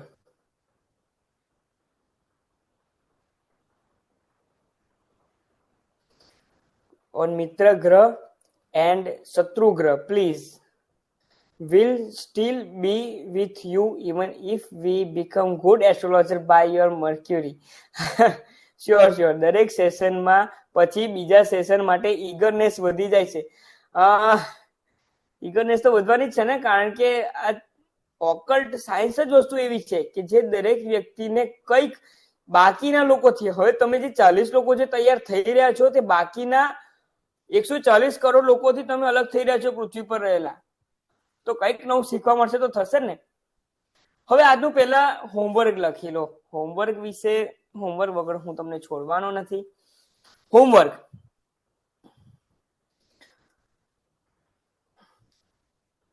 સૌથી પહેલા મને દરેક વ્યક્તિએ, વાંધો નહીં ને, સેશન તે તો બાકીના 40 લોકો સુધી ગ્રુપમાં મળે જ છે. જે લોકો નથી જોઈન થતા તે લોકોની ભૂલ છે, તેમાં હું કઈ ના કરી શકું. હું તો દરેકને કોલ કરીને કહું છું કે તમે સેશન જોઈન કરો, પણ તમે નથી કરતા બાકીના, તો તે તેમની મરજી. ઓકે, હોમવર્ક, દરેક ગ્રહને લગતા પ્રોબેશન્સ જે મેં નથી જણાવ્યા તે તમારે લખીને આપવાના છે. દરેક ગ્રહને લગતા પ્રોબેશન્સ કે જે આજના સેશનમાં મેં નથી કર્યા પણ તેને લગતા છે, તો તે તમારે કહેવાના છે. જેમ કે રેલવે, રેલવે ગવર્મેન્ટ સાથે નહોતું બોલવાનું, ગવર્મેન્ટ સાથે જોડાયેલું છે, તો તે કયા ગ્રહના કારકત્વમાં આવશે. બીજું, ડોક્ટર, અલગ અલગ ટાઈપના ડોક્ટર્સ, આ ક્વેશ્ચન જ છે. અલગ અલગ ટાઈપના ડોક્ટર્સ, એ સર્જન હોય, ફિઝિયોથેરાપિસ્ટ હોય, ઈએનટી હોય કે લાઈક અલગ કોઈ પણ પ્રકારના સાયકોલોજીસ્ટ પણ હોય, તે પણ ડોક્ટર જ કહેવાય છે. ત્યારબાદ ગાયનેક હોય, તે અલગ અલગ ડોક્ટરો કયા ગ્રહના કારકત્વમાં આવશે તે તમારે મને લખીને આપવાનું છે. અલગ અલગ શિક્ષક, એકાઉન્ટના શિક્ષક, ત્યારબાદ સાહિત્યના શિક્ષક છે, ડાન્સિંગના ટીચર્સ છે, ત્યારબાદ કોઈ પણ ટીચર છે, હું ઓકલ્ટ સાયન્સના કોઈ ટીચર છે. આ પ્રમાણે તે તમામ પ્રોફેશન્સ જે બી છે તે તમારે લખીને આપવાનું છે. ત્યારબાદ બિઝનેસ, અલગ અલગ બિઝનેસ, ડેરી પ્રોડક્ટ છે, ફૂડ પ્રોડક્ટ છે, તે તો મેં તમને કહી દીધું છે, પરંતુ અલગ અલગ પ્રકારના બિઝનેસ, એટલે કે મુકેશ અંબાણી પાસે અલગ અલગ બિઝનેસ છે. જીઓ છે એટલે કે કોમ્યુનિકેશન છે, કેમિકલ ઇન્ડસ્ટ્રીઝ છે, ત્યારબાદ ઝૂ પણ સ્ટાર્ટ કર્યું છે. તેઓ આંબાવાડી એટલે કે મેંગોનું હાર્વેસ્ટિંગ પણ તે લોકો બધું કરી રહ્યા છે. તો અલગ અલગ રીતે કયા કયા બધા અલગ અલગ ગ્રહોના અંદરમાં, હું એવું નથી કહેતો કે અલગ અલગ તમે લખો, પરંતુ સૂર્યગ્રહ તેના કારકત્વમાં આટલી વસ્તુ પ્રોબેશન એક્સ્ટ્રા આવી શકે છે, ચંદ્ર આટલું એક્સ્ટ્રા એડ થઈ શકે છે. આ પ્રમાણે તમે કરો, તેના આધારે હું જાણી શકીશ કે તમારું જ્ઞાન કેટલું એનહાન્સ થયું છે. ઓકે, સો ક્વિક રિકેપ તો આપવાનો સમય નથી અત્યારે હવે, કારણ કે ઘણો લાંબો સેશન થઈ ગયો છે, મારે પણ ઓવરડોઝ નથી કરવો. તો આજના સેશનમાં હું આપ સૌની વિદાય લઉં છું. જેટલું જલ્દી બની શકે તેટલું આપ સૌને આ મળી શકે રેકોર્ડિંગ્સ, તેટલું હું પ્રયત્ન કરું છું. મને ટેકનિકલ ટીમને થોડું કામ પર લગાડું છું. તો નેક્સ્ટ સેશનમાં મળીશું. અને નેક્સ્ટ સેશન પહેલા દરેક વ્યક્તિએ પંચાંગ અવશ્ય લઈ લેવું. સંદેશ પંચાંગ દરેક વ્યક્તિને મેં કહ્યું છે, ગ્રુપમાં પણ સંદેશ પંચાંગની લિંક, એમેઝોનની લિંક તેમજ તેનો ફોટો પણ આપ્યો છે. નજીકના તમારા કોઈ પણ રિટેલ શોપમાં કે કોઈ પણ બુક સ્ટોર પર જઈને તમે લઈ શકો છો. ઓકે, સો આજના સેશનમાં આપણે એન્ડ કરીએ છીએ. નેક્સ્ટ સેશનમાં ફરીથી મળીશું. ઓમ નમઃ શિવાય.